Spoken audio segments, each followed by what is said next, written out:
we can find and eliminate even the worst odors and stains with PERT, our revolutionary pet urine removal treatment. Most cleaners only mask odors, but PERT goes to the molecular level, destroying urine crystals and eliminating the odor at its source. Without proper cleaning, odors from pet accidents can take over your entire home and often lead to repeat incidents in the same area. At ABC ChemDry, we guarantee we'll get the smell out for good. And because PERT is completely safe for children and pets, we promise you a healthier clean too. For help with pet stains and odors, trust ABC ChemDry, your healthy home authority. Call us at 315-738-1111 or visit abcchemcleaners.com. Home and Hospital Medical Supply and the New Hartford Shopping Center proudly carries a wide selection of home medical equipment. Lift chairs to buy or rent, canes, crutches, walkers, powered scooters, braces, foot care products, and so much more. And if for some reason they don't carry the product you need, they'll custom order it at no extra charge. Mary and her experienced team are there to assist you Monday through Friday, 9 to 5, or call them 315-724-6767 and online at hnhmedicalny.com. Home and Hospital Medical Supplies, we make life easier. Go green and save green right now at City Suburban. There has never been a better way to heat and cool your home than with a new Mitsubishi electric heat pump system from City Suburban. They provide energy-efficient comfort year-round, are whisper quiet, 40% more efficient than conventional systems, and offer room-by-room temperature control. And the best part is right now you can save up to $9,000 in rebates with the New York State Clean Heat Program while funds are available. Go green and make the switch today. And as always, receive City Suburban's POMG. That's peace of mind guarantee. This is Chris from City Suburban on Route 233 in Westmoreland. There has never been a better time to upgrade your system than right now. You can save up to $9,000 with New York State Clean Heat rebates and make your home more comfortable and efficient for years to come. Call us today at 853-3899. That's 853-3899. Or visit us at citysuburban.com. Utica has been my home for the past 63 years. 35 years of business in the private sector and a business owner for 20. Over 20 years of serving Utica as a professional firefighter. Past chairman of the Public Safety Committee, 3-term elected council at large, making Utica a better place to live. Experience matters. Elect endorsed Democratic candidate Frank DeBrango on primary day, June 27th. Paid for by Friends of Frank DeBrango. Hi, I'm Bill Morehouse. I'm the Chief Financial Officer of the City of Utica. The city is on an upward trajectory. We need to maintain that trajectory. We need a leader with honesty, integrity, and someone who can truly lead our city forward. That person is Frank DeBrango. He has the experience, he has the knowledge. I'll be voting for Frank DeBrango on June 27th primary day, and I hope you'll join me. It's very important for the Democratic Party that we make this happen. Frank DeBrango, the next mayor of the City of Utica. Paid for by Friends of Frank DeBrango. Hi, this is Rob Hilton of Hilton Estate and Elder Law with important information that you should know regarding your estate planning. Specifically, you should have prepared what is known as the Big Three. Basic estate planning is comprised of the three main documents that you need. First is the will, next is the healthcare proxy, and last is the power of attorney. What most people don't know is how important of the three the power of attorney really is, because New York State has no simple method for you to act on another's behalf if they become incapacitated. I am often asked, what is probate and why is it needed? Probate is the act of administering the will through the New York State court system. It requires a filing fee and other actions to be taken as well as a petition to be filed. It is time-consuming and can be expensive. It can be avoided by using a living trust. To find out more about strategies to protect your loved ones through proper estate planning, contact us at Hilton Estate and Elder Law. Call for more information and to schedule an in-person meeting to answer your questions. Hilton, you know the name. They know the law. Hilton Estate and Elder Law. Hi, Joe Carbone. Welcome to Powersports of Utica. $1,500 rebates on jet skis. $2,000 off of Kawasaki KX models. We're moving out the 23 models for the 24s. And Bike Night, July 14th. Plenty of cold refreshments. Hi, I'm Joe Carbone. Welcome to Harley-Davidson of Utica. 50% off of all footwear. 40% off of all camp chairs, table sets. Buy one, get one, 75% off of hoodies. And Bike Night, July 14th. Plenty of cold refreshments.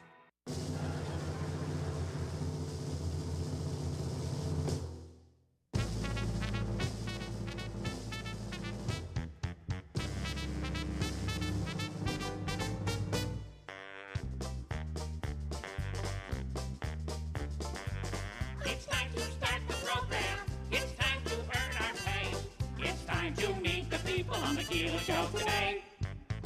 It's time to read the news and weather. Time to figure out what to say. It's time to turn the channel of the Keeler Show today. Why do we always listen? Keeler's always in the know. It makes me want to call him and tell him where to go.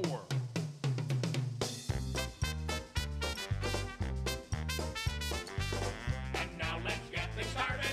Andrew, let's get things started.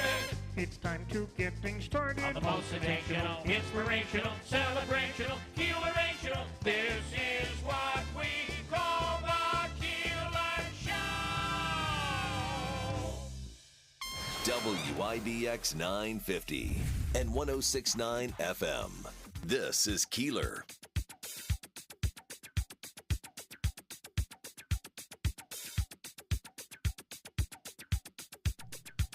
Okay. 1, 2, 3, 4. Testing 1. Good morning. Good morning. It's the day before summer, and it feels that way. What a beautiful day yesterday, and it continues. We have a bunch to get to today. This morning, we'll speak with Dr. Ken Hall, MVHS. Also, there is a debate this morning, Manaski. Well, not really. Well, it's an empty chair debate. Celeste Friend has agreed to a debate, and her opponent, Mr. DeBrango, has not. Therefore, Friend will be on the radio this morning, and she'll be, I don't know, asking questions of an empty chair. So we have, I believe, have 2 of those this week, right? It's looking that way, yes. Yeah, all right. Okay, a bunch to get to here this morning. I want to just remind everybody that a week from tomorrow night, we're doing the anthem contest at Babes. And it starts at 6 o'clock. And if you think you can sing the national anthem for the Boilermaker post-race party, then we want you to come out next Wednesday. It will be a night and a half. I bought new Sharpies. Davey has new what? Shorts? Sharpies. For Wednesday night. Is that for Wednesday or is that for now? We'll be having an open casting call, if you will, for Wednesday nights. Come on out. Also this morning, you want to win brand new windows. Win Keeler's windows. We had windows installed. You're not actually winning my windows, but it's the exact same windows we had installed, double hung, 4 of them, beautiful windows. That you could win. It could be installed, no purchase necessary, in your home. Go to our website, the menu bar, click on Keeler, and you can sign up. Also this morning on the radio, and we're so glad to have him back, Father Sean O'Brien. I know, it's always nice to have him. Later on this morning, and we'll get in with that. Boy, what an interview Brett Baer had with former President Donald Trump. And we'll talk about it with Ryan Schmelz coming up in a few minutes. Brett Hume had a summary of the interview, and it's just it's priceless. Basically, Hume was like, I don't know what the hell he was talking about. Oh, great! His defense, I don't know what the hell he was talking about. Just a rambling of nothing is how he described it. He did it maybe a little more eloquently. I'll give you the exact quote coming up. But Schmelz is on to talk about that coming up in a few minutes here. And then more warm weather, close to 80 degrees again today. And talk about hot, the New York Mets last night. Where'd this come from? And Schmelz with an awesome performance. I didn't see any of the game. I was just watching updates through the evening. But in Houston, the Mets with a big win last night. Was it Scherzer on the hill? I believe it was. Scherzer, yeah. yes. Yeah. Okay, so, yeah, I knew. They ended up with 11. Oh, because they put 5 up in the ninth. Wow, I turned it off after 6-1. I didn't see they put up 5 more in the ninth. Yeah, it was an offensive explosion. Wow. And the way the pitching is gone, they need that. I hate to say it, but they did get great pitching. And even great relief pitching last night as well. So, listen, we're on a streak, 1 in a row. Yes. Isn't that exciting? We didn't lose yesterday. Uh-huh. So where we're at right now. Okay. Are you following the story of the Titanic deep dive? You pay I don't know, $1 million or something, or that's a lot of money. You pay a ton of money. This is like the billionaire's playground. I was going to say, this is the opposite of going to the fringe of the atmosphere, right? One of the billionaires that's on this capsule did that, too. He was up in space with Elon Musk, and he's done some other deals and, big, heavy-ticket, amazing trips, and then this one. And then they have been, we're going on 2 days now where they've lost contact. So what happens, I'm sure you've seen the story, but just talk about it a little bit. They go down in this, I believe it's like a 21-foot capsule that's able to go deep down. And we're talking about way on down to the ocean floor. And they get a firsthand view of the wreckage of the Titanic. They have been, they've lost contact. No one knows where they are. They have enough air on board to most likely survive until Thursday. Now, you want to talk about claustrophobia and panic? Mm-hmm. This is where I would be. I mean, absolutely. So it's funny, the capsule, that, as you described it, reminds me, I can't find the name of it, but it was a book that I bought as a child. It was about some kid who was a big baseball fan, I think, and he was reading all of his books underground in an underwater capsule. Mm. And that's what that thing looks like to me. As a child, in my imagination, it was, for lack of a better term, it was like his underwater library, and he had all these books in there, and I want to say he had a baseball glove and a baseball. It's like a super fortified submarine with windows out where you can see everything that's around you, and they're basically lost somewhere at the bottom. Now, if alive, let's say the capsule has just lost power. They still have air, as we said, till about Thursday. And they now are bringing in naval, because this company doesn't have the ability to get down and rescue them. So they're bringing in the Navy, which would be able to go to the bottom of the ocean floor and bring them up, but they're not there yet. So, but beyond that, they're searching for a noise. They're trying to find possibly someone is clanking on the side of the wall of the capsule, so that they can hear and get an idea as to where they are. But they're missing. It's really an amazing, horrible story. And another thing I thought of when I thought about this is, do you remember there was a few years ago some guy intentionally put his kid in like a hot air balloon and then set it off, or claimed the kid was in the hot air balloon, but the kid was actually hiding in his basement? Right? The kid wasn't in almost as if it was a mistake. He was in it, and the hot air balloon, the tethers came free, and away he went. But yet it turned out he wasn't in the hot air balloon. He was hiding in the basement, I think. Do you remember people were like searching? They thought the little kid was up in the basket of the balloon. And I think, what's her face there? The one who does she always does like true crime stuff, but she's got that southern accent. She used to be on Headline News. Whatever her name is, I can't stand her. She was doing like a live coverage with a camera on the balloon there, and yeah. This, of course, is a little bit different, and but equally, I guess, as scary.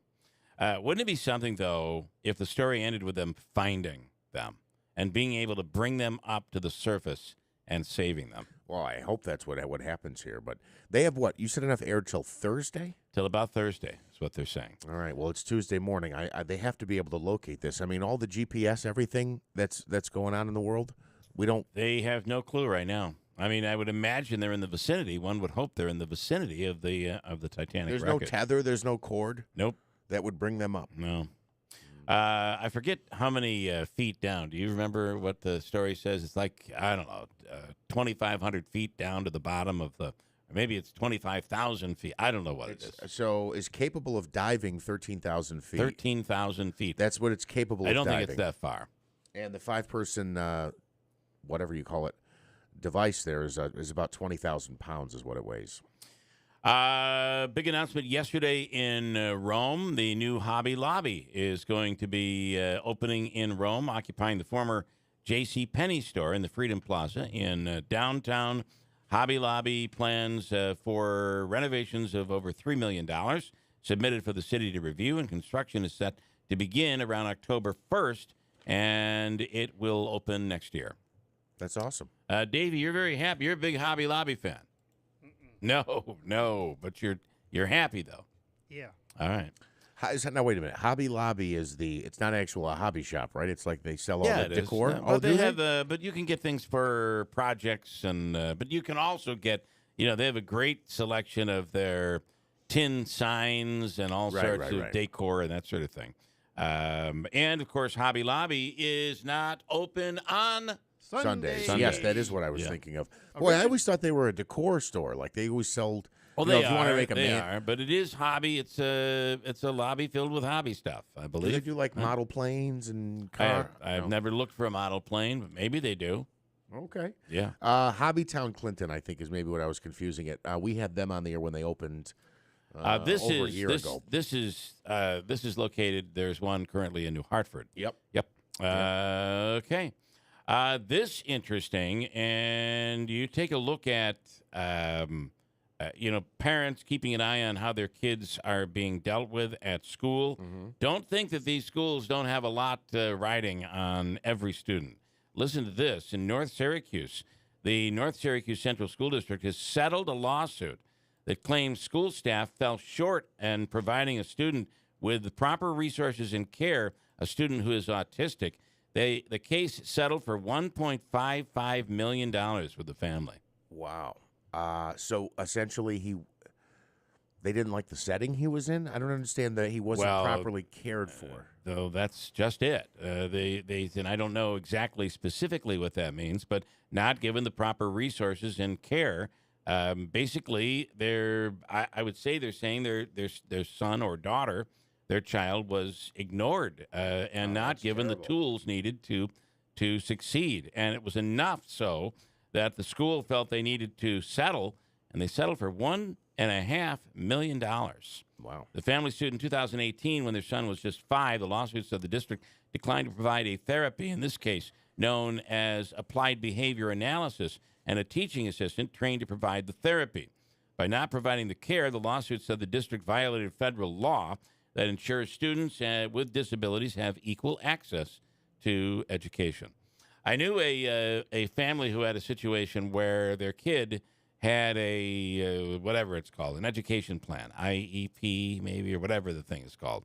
And they had a teacher who said, I don't believe in that. Oh, she's fine. Okay. I don't believe in that stuff. She's fine. Well, the parents dropped the L word, and immediately the student was moved to another class, and it was corrected. Was this like an old school teacher? Yes. Yeah. Yes. I don't believe in that stuff. She's fine. Okay.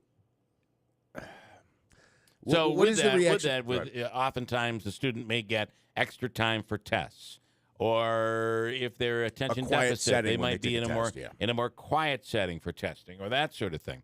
And there's a plan put in place that by law the school has to follow until you have an old school teacher who doesn't believe in it. Yeah. And I don't know if that played any role in this situation, but listen, your kids have rights.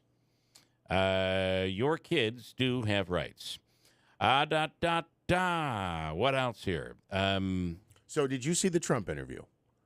I read about it this morning. Okay, I have not. Well, I just didn't know if there was something that stood out to you, but he continues to get hammered by Republican voices here, and I think notable ones. We talked a little bit yesterday about what Bill Barr said on Sunday. Did you see the extent that Bill Barr went in? Bill Barr has done several interviews, and he adds a little more each time he does another interview.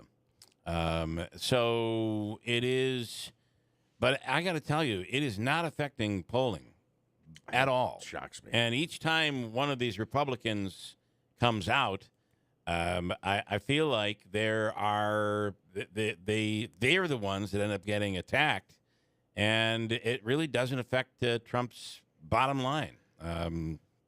But it'll be interesting to see where all of this goes. How much of this can you handle? I mean, I think we are seeing that moment where Trump said I could go out and shoot somebody on Fifth Ave, and my poll numbers would remain the same. So it's kind of like that playing out in real life right now. There were a lot of voices defending Trump, right? And there still over are, the years. by the way. There still yeah, are. absolutely. I don't mean to say that, but I'm just saying over the years, and that Trump supporters would say, "Look, Bill Barr," right? Like he was kind of thought of as if he said something, you take his word for it, not word for it. That he was a credible voice. So they would be like, "Oh, well, Bill Barr said this," or I don't know, you name it. Britt Hume said this, right? And then as soon as they say something negative about their guy, they're like, "Oh, he's a traitor. He's a sellout." The conservative columnist. He was another one. He was one of the early ones to leave. He was on Meet the Press, one of the early ones to leave, and they were calling him a rhino, a liberal. There's nobody more. I mean, these are real. These are conservatives, and I do say that you do hear today. Boy, Democrats, they hate him so much, they just keep coming after him. And I wonder, it's beginning to get to the point where it's not just Democrats. These are reputable people, and it seems like the ones who are critical, I find this to be very interesting, are the ones who don't have to face a primary. Bill Barr doesn't have to face a primary. Brett Hume doesn't have to face a primary. But if you're in a situation where you have to face an upcoming election, a primary, maybe you're actually in the race, the storyline is much different. So a buddy of mine, I thought, had a great line the other day. Was it Andrew? It might have been Andrew who said it. But he goes, you know that Trump derangement syndrome? And I go, yeah. He goes, it goes both ways. It goes both. There are people who think, we've talked about this before, who are always hate Trump and whatever. But there are other people who, it doesn't matter what he does, they're on that team. Oh, you mean it goes both ways as in love? Well, yeah. They are in a deranged way tied to him and linked, supportive of him no matter what, no matter who says what. Yeah. This week at Wendy's, you can get a free 6-count of chicken nuggets with any purchase. So all you'd have to do is order yourself something like a side of fries or a drink for your free nuggets. Or you can tack it on to a larger meal, whatever you're craving. The only stipulation is the food must be ordered through Wendy's app. You're seeing a lot of... Davey, just download the app. You have the new iPhone, man. Yeah, just download the app, man. It'll cost you nothing, man. Are they launching new nuggets or something? Is that why they're giving you a chance to try them? I don't think Wendy's has had nuggets prior to this. Here's how you can get them. Wendy's, yeah, definitely. It's part of their $5 biggie bag and their $6 white bigger bag. Yeah, maybe I'm just wondering if it's a new variety. I'm a bit of a. I get one thing when I go there. Take the bun off, and it's a delicious burger. Simply open your Wendy's app or go to the site, sign into your account. You have to sign up. It is free, though. Head to the offers section in the rewards store, apply the free nugget offer to your cart, and add whatever you want, plus a 6-count chicken nugget and any sauces. You pick up your order and enjoy your free food just for being a loyal Wendy's customer. You do not have to order extra food, though. When was you the last... could just get the Wendy's nuggets.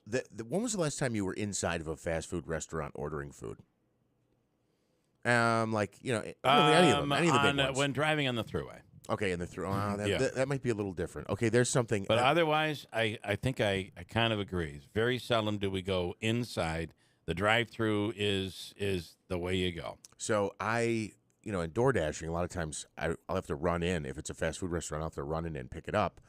And I've noticed something, and it seems to affect, I notice it in particular with older folks, and I'm not tying you to that at all, but they come in, and they're used to placing their order right at the counter. Well, in many cases today, they have like the whole staff back there cooking, so nobody comes to the counter, or it'll take them 10, 15 minutes to come to the counter to take your order, and there's a mobile screen there. Yeah. There's a mobile screen right there inside the store. And I see this a lot where older folks, they just stand there. They look at the menu. Figuring it out, yeah. What am I going to... And a lot of... they're waiting for someone to come take their order. They're not used to going up and inside of a restaurant, mobily placing their order on like a tablet. And I've seen people wait for a while before. They have no idea. Can I get some help? Just place your order on the... What do I have to do? And then it becomes the old... What does this thing do? Is that what they're all doing now, where they don't have a person to take your order? I feel like I get it. I think it depends on how busy they are, but I know, for instance, on that there's like that fast food row in Yorkville where it's Taco Bell, McDonald's, and Wendy's. All three of them, a lot of times you walk in there, they're in no rush to get to the counter to take your order. They kind of expect you now. This is like the self-checkout. Now this is self-check-in. Just go put your order there, and I'll cook it. I don't need to come up there and talk to you.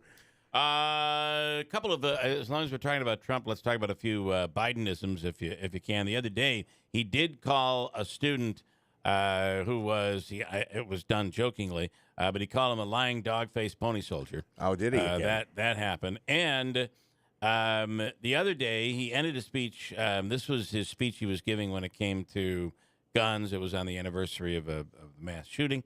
And he said, he ended with the words, "God save the Queen." As a joke or seriously? No one knows. So here's the best part.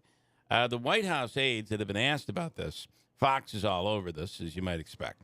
White House aides have asked about this, and the answer they're being given is, we don't know. We never seem to know about his odd sayings. It's just, we chalk it up to, it's just Biden being Biden. I've got a sense of humor there, you pony soldier. And that's how I think that's how they're excusing it away. God save the Queen? I don't know where that came from. I mean, I know where that came from, but I don't know where that came from. Yeah. Does that make any sense? And his people say they do.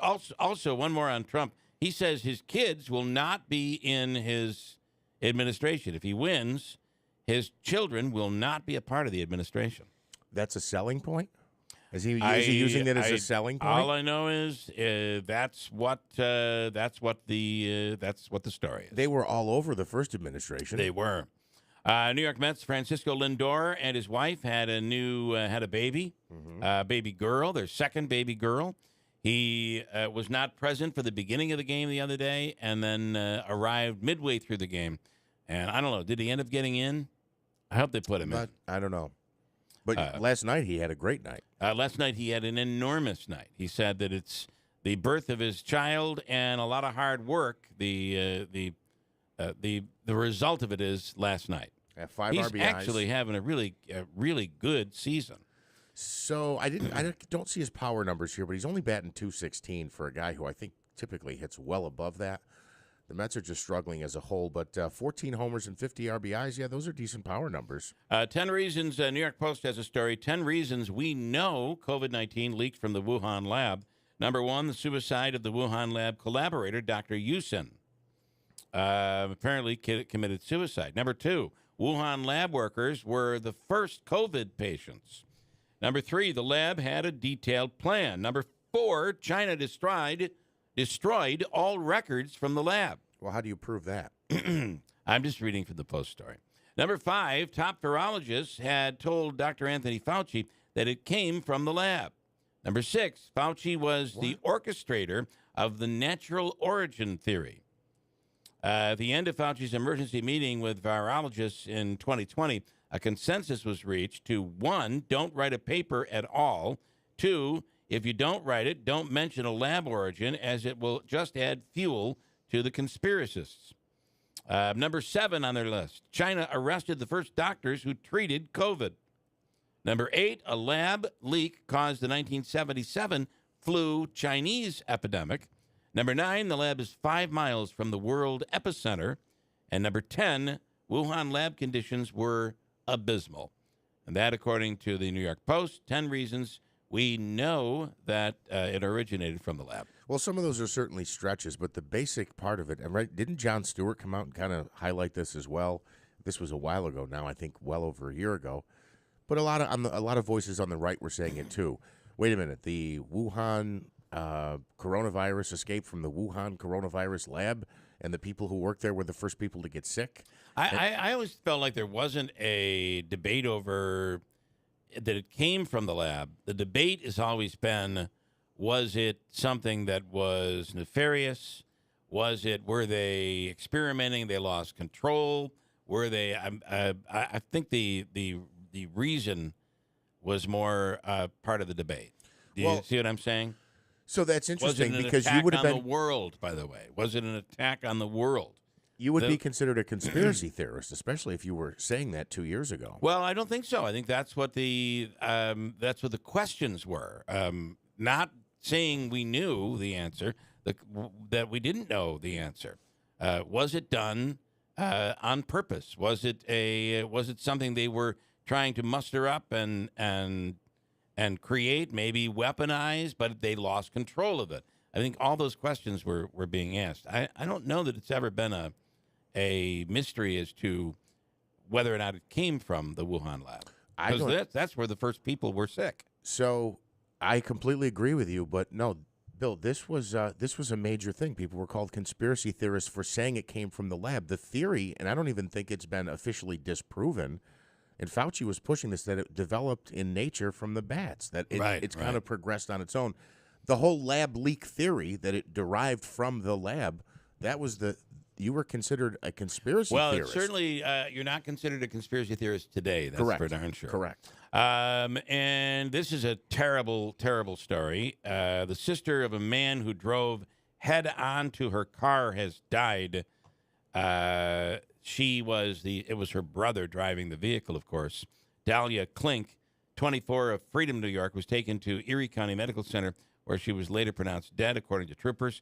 She died from injuries she sustained from the crash. The original story was a man drove on into a car that was driven by his sister, killing 2 girls in his sister's car and injuring 4 people in western New York. Troopers say the pickup was driven by Evan R. Klink, a 21-year-old. He was headed west on Freedom Road shortly after noon on Saturday.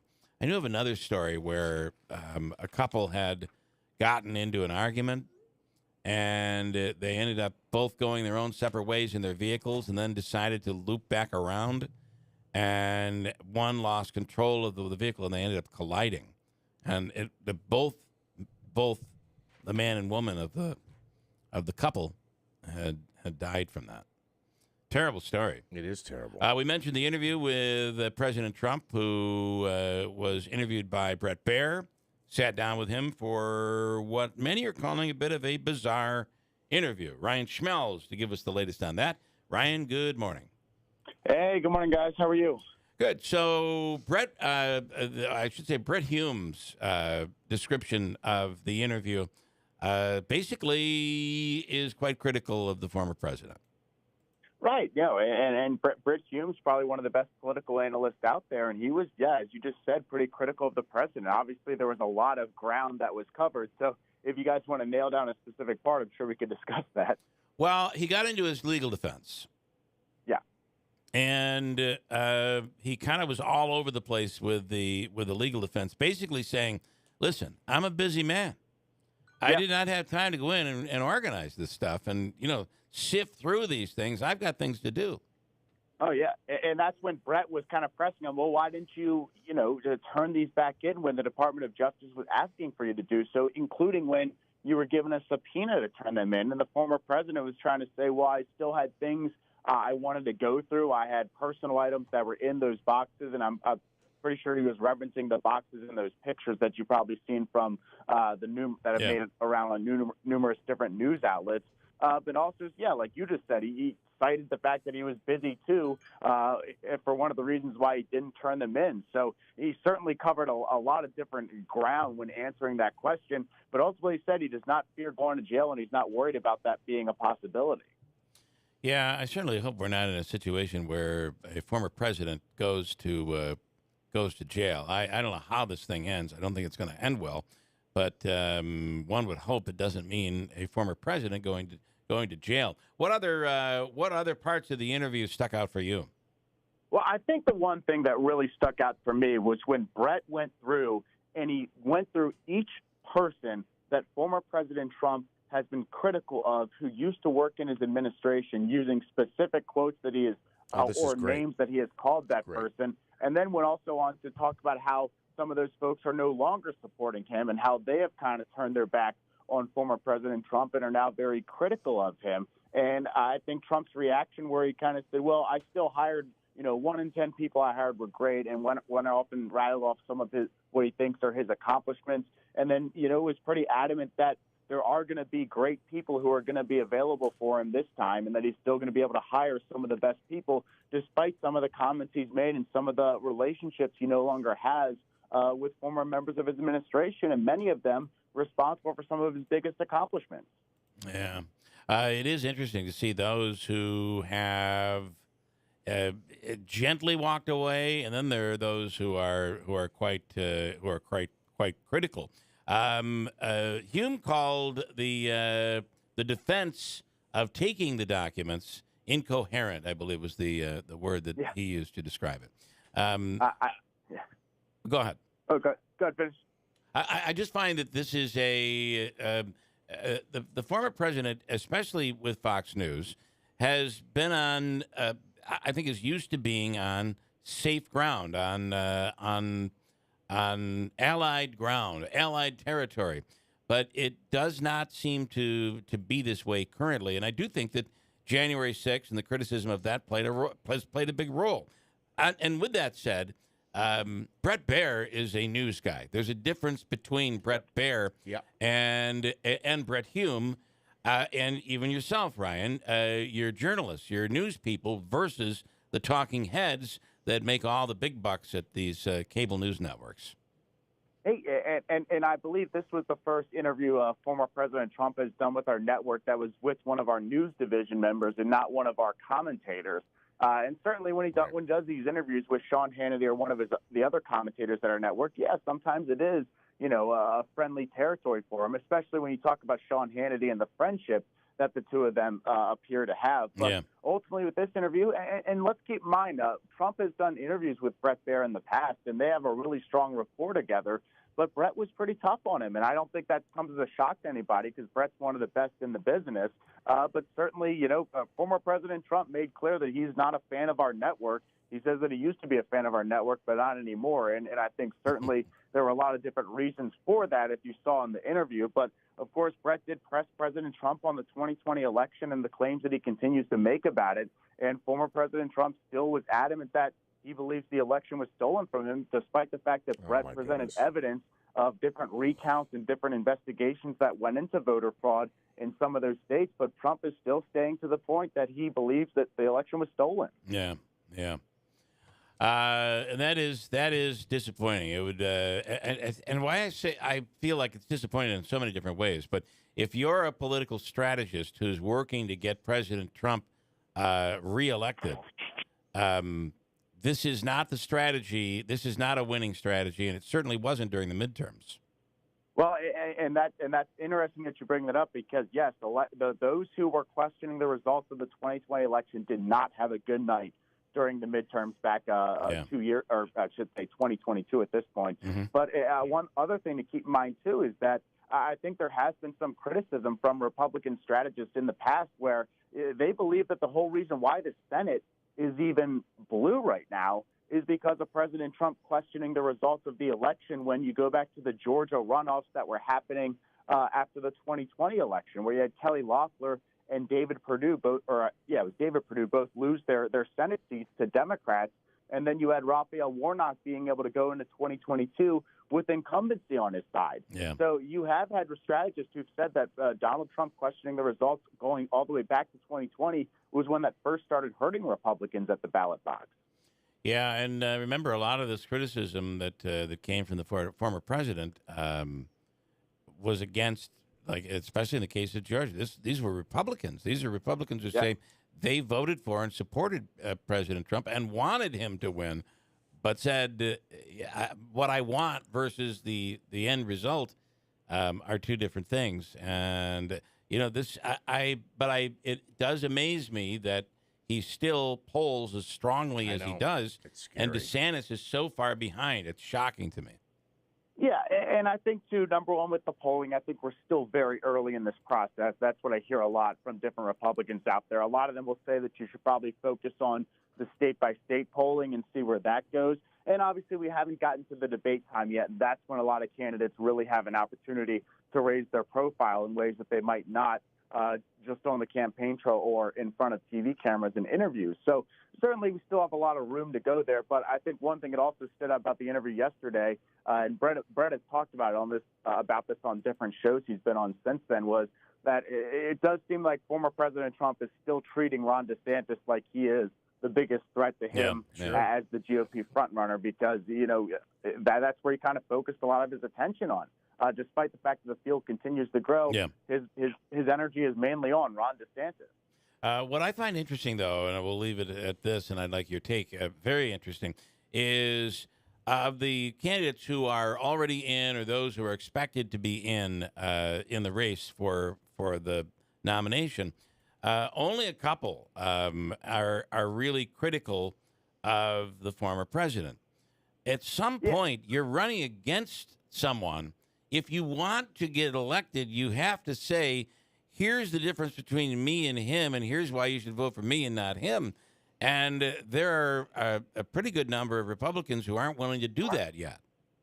Right. And I think one thing that stood out was when that Tim Scott announced his candidacy for president, he was kind of pressed on Fox and Friends on our network to try to separate himself from Donald Trump, and he really didn't take the opportunity to do so back when he was declaring. And that was one of his first interviews after announcing his run, or I believe that was when he was officially announced the exploratory committee. But ultimately, that first interview you do after that's the one that's going to get you the most attention. And the thing that was standing out to a lot of people was that he wasn't trying to make a distinction between himself and former President Trump.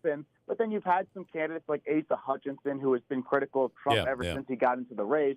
And then, of course, when Chris Christie announced he was getting into the race, I think we all knew that he wasn't even going to hold back when it came to criticizing former President Trump. So, yes, maybe not every candidate is criticizing him, but there are some out there who haven't held back, and we'll see if that continues to grow. All right. Good stuff, Ryan. We appreciate it. Thank you so much. Have a great day. Hey, you too. Thank you, guys. Right.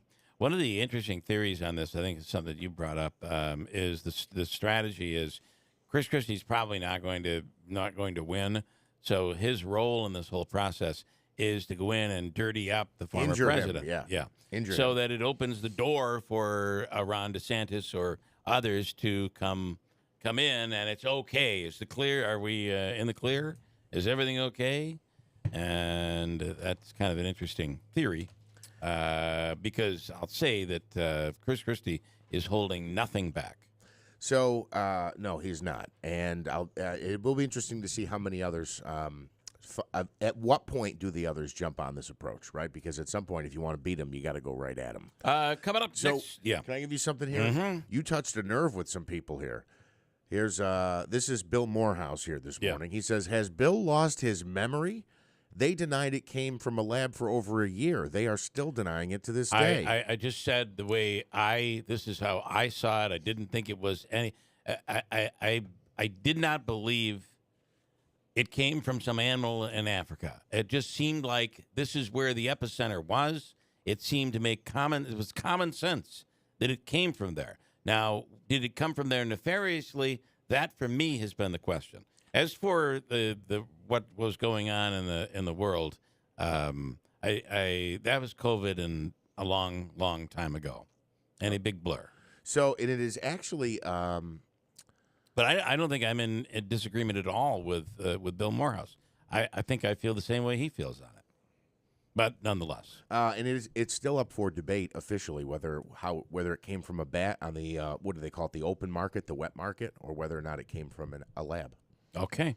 Well, it just seems like all the people. I don't think there's any question. I think if you look at that list from the New York Post, it makes a pretty strong case. I don't think there's any question, but this was one of those political divide things where if you said it leaked from the lab, people were like, "Oh, you're way on the right," and people on the far left said, "No, this definitely developed on its own." I'm still trying to figure out, is it pronounced China or Gina? Kind of wondering. You got to feel like the former president was doing that one on purpose. It's a soft G. You think? Got a break coming up next hour. She is running against DeBrango in the Democratic primary, which is currently underway, by the way, with early voting. Makes all of this very, very confusing. The primary is Tuesday. You can early vote right up until Sunday, and then voting on Tuesday will be from 6 a.m. until 9 p.m. Mr. DeBrango has chosen not to participate in this debate, so Celeste Friend will have the opportunity to speak her mind for about 25 minutes. Coming up here after 7:30, Hobica's free money question of the day. I'll tell you what the jackpot is this morning. Coming up next hour. Hi, I'm Mike Delaney. When elected mayor, backed by 8 years of direct action with the people as council president and decades of professional experience, I will establish a new roadmap for our city based on the needs and concerns garnered from your doorsteps. Standing alongside you as a fellow citizen, I will lead as a trustee of our tax dollars with a keen attention to detail, committed to setting policies that will improve the delivery of all city services, holding our government accountable. Send the right candidate to the general this year. June 27th, vote Mike Galimi for mayor. Paid for by Mike for mayor. I'm Celeste Friend. I'm running for mayor of Utica. My opponent has consistently voted against change, opposed new ideas for growing our city, and sided with the Republican minority on the council. I'm ready to move this city forward. Together, let's build a city worthy of our children and grandchildren. Please vote for me in this month's Democratic primary. Early voting starts June 17th. Election day is June 27th. Paid for by the Committee to Elect Celeste Friend. From the Stanley Theater Studio, WIBX 950 Utica Rome, W295DI Utica Rome, your news, talk, and sports leader, a Town Square media station. They are still searching at sea. I'm Dave Anthony, Fox News, for a submersible still missing, perhaps 2 miles deep in the Atlantic on a tour of the Titanic shipwreck. It costs $250,000 per person. Here's Fox's Brooke Singman. It lost communication just under 2 hours after it left. Officials now fear it sunk too far down for a manned rescue, and it only has enough oxygen to last underwater until 12 p.m. on Thursday. We're using that time, making the best use of every moment of that time to locate the vessel. Coast Guard Rear Admiral John Mauger says they're using sonar and searching the ocean surface. There are 5 people on board. The CEO of the company that runs the expedition, a French Titanic researcher, a UK billionaire, and a wealthy Pakistan man and his teenage son. Also in the Atlantic, much further south, there's Tropical Storm Brett, forecast to be the first hurricane of the year. One of the earliest storms to form this early out in the Atlantic, just off the coast of Africa, and we have a wave behind that. What does that tell us? This could potentially be an active season. Fox meteorologist Janice Dean, it's too early to know Brett's track.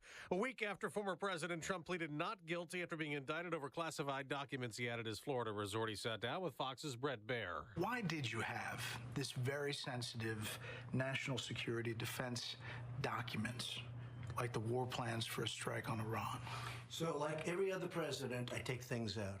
And in my case, I took it out pretty much in a hurry, but people packed it up and we left. Among the criminal charges, obstruction and refusing to return documents. But the former president and 2024 Republican frontrunner insists it's a witch hunt and says he has zero worries about the case. A hearing starts today in California in an attempt to disbar former Trump attorney John Eastman over accusations he helped then President Trump devise a strategy trying to overturn the 2020 election results. America's listening to Fox News. What happens when America's debt bubble finally bursts? The dollar's value would be destroyed along with the value of your 401k or IRA. And this would be a total catastrophe for the nation. Hi, I'm Dr. Ron Paul, and the debt bubble is just one more reason why I recommend diversifying your retirement accounts into physical gold.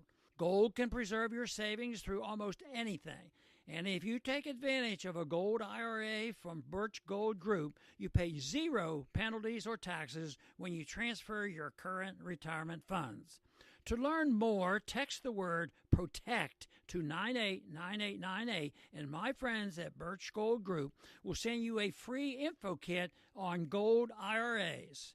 Birch Gold is the only gold IRA company I trust, so text PROTECT to 989898 to request your free kit on gold IRAs right now. We have some morning sunshine and 58 degrees. WIBX News Time is 7:03. This news update is brought to you by Cliff's Local Market. They keep you going. Members of the New York State Assembly are going back to the state capitol in Albany today for a special session as lawmakers will be voting on bills they did not get a chance to decide on before this year's legislative session ended earlier in the month. Among the measures they might take up include a proposal to establish the statewide regulation of short-term rentals and a bill that would provide early parole for some incarcerated individuals 55 and older. The Senate is not expected to return until January. So I have a question on that. If they're going to pass bills and then the Senate, the other house that has to pass it in order for it to become a law, they're not going to take it up for another 6 months, essentially? Is that what? Well, it doesn't sound like it'll be a law too soon. Anytime too soon. I don't think it will. New information being released on an officer-involved shooting in New York. This happened in Schenectady County. According to state police, it was on Friday. The driver of a vehicle that was pulled over on Interstate 88 in Duanesburg is 30-year-old Alicia Ariol. After the vehicle was stopped, her passenger, 32-year-old Nelson Troche, opened fire, causing a bullet to hit Trooper Richard Albert. Ariol is charged with robbery after she and Troche allegedly tried to steal a pickup truck after the shooting. Now, the man later died of a self-inflicted gunshot wound. Trooper Albert has been treated and released from a hospital in the Capital Region. An announcement on flights from the Capital Region to the Lone Star State. American Airlines will be offering direct flights from Albany International Airport to Dallas-Fort Worth International in Texas. Dallas-Fort Worth is the second busiest airport in the world, and it's the largest airline hub in the U.S. Flights are scheduled to begin running there in October.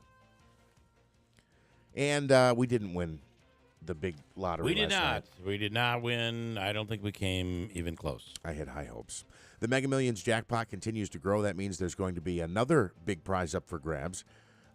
Anyone who picks the winning numbers for this evening's drawing will take home $300 million. The last time the prize was claimed was back in April when someone in East Syracuse actually won $20 million. The drawing streamed live online tonight. The cost to play is $2, and we did not win the Mega Millions or the Mega Millions. Okay, so it was Powerball last Mega night. Millions is tonight. Yeah, we did not get the We big won't win. win that one either. Your WIBX Weather Center forecast calling for mostly sunny skies today, a high of 80 degrees. We will stay with clear skies through much of the overnight tonight and a low falling back into the mid-50s. Wednesday, mostly sunny, a high of 78. Thursday, cloudy skies and a high of 72. Bill, right now we have a little bit of sunshine, 59 degrees. WIBX News Time is 7:06. All right, in sports, the Mets did get a win. They tacked on 5 in the ninth for an 11-1 victory. It's one in a row, as Bill had said earlier this morning. The Mets did not lose yesterday, so that's a good thing for Mets fans. The Yankees hoping to snap a recent slide. They've dropped each of their last 4 games, entering tonight's series opener against the Mariners in the Bronx. Garrett Cole expected to make his 16th start of the season. He's 7-1, 98 Ks, and a 2.75 ERA so far this season. The Knicks could be looking to make another addition to their front court. According to SNY, free agent Big Naz Reid has a significant amount of fans within the organization. The New Jersey native spent over 1 year with LSU before signing with the Minnesota Timberwolves as an undrafted free agent in 2019. He averaged 11.5 points and almost 5 rebounds per game with the T-Wolves last season. The 2023 NBA draft is Thursday night at the Barclays Center in Brooklyn. Elsewhere in sports, the number of teams in the College World Series is down. Tennessee eliminating 8th seed Stanford with a 6-4 victory on Monday afternoon. The Volunteers fended off elimination to keep their hopes alive for the first College World Series title in program history. Last night, top-seeded Wake Forest rallied from 2 runs down for a 3-2 win over 5th seed LSU, advancing to the next round of the winner's bracket. The action continues today when TCU takes on Oral Roberts. LSU will battle Tennessee in a pair of win-or-go-home games. One of the NBA's most polarizing players, now a free agent, Warriors forward Draymond Green declining his player option and will hit the open market when free agency begins on June 30th. The Philadelphia 76ers may retain one of their star players, that being James Harden. He said he believes, some are saying he believes, that he will stay in Philadelphia. I have some comments. You want some comments here? Yes. People got to relax on this COVID, the origins, the Wuhan thing. We still don't unequivocally know, even though the New York Post has a top 10 list that I agree with, and I think it totally points towards coming out of that lab.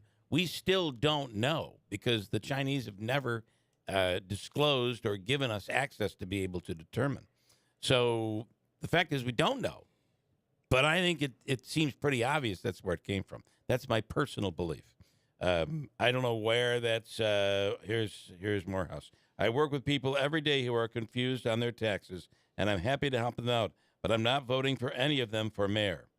That's a little dig at Celeste. There. Oh, it is. Okay, sorry. By the way, I think that's a big endorsement. You heard in the commercial for DeBrango. Yeah. We'll ask Celeste Friend about that coming up in a second. Mike this morning says, I think DeBrango has the two most important endorsements, Bill Morehouse and Stefan Rubitsky. Stefan gave him an endorsement yesterday as well. Anything else you have? Well, so this was via the app. Phil in Frankfurt says Bill definitely has lost his memory. Again, we just covered that a second ago. I felt this way the whole time. I don't know what kind of memory they have. This is how I feel. It seemed obvious, but remember, the debate came where President Trump kept saying it definitely came from the Wuhan lab. And Fauci would come back and say, well, we don't know that now. That's Fauci the debate was pushing that occurred. Fauci was pushing the bat theory. Everything I've been able to find on Fauci is that was a theory, that there were theories. And at one point he did say that I've come to the conclusion that I'm almost certain that it did not come from that it was generated inside a lab. So, but today we still don't know the answer to that. We still do not know the answer. We can surmise, which is what the New York Post did in their top 10 list, and I think that's pretty convincing. But we still do not know unequivocally. Just like we do not know, despite all of these years, was it one shooter on the grassy knoll or was it two? It's going to be one of those mysteries. I'm afraid that we all know it was just one. It was Lee Harvey Oswald. But there's enough in there where there are going to be people that are thinking there's a conspiracy here and there's more to it. That's all I'm saying. I think 90% of our audience agree. Anyway. I think they agree with. I think they completely agree with you in regard to where it came from.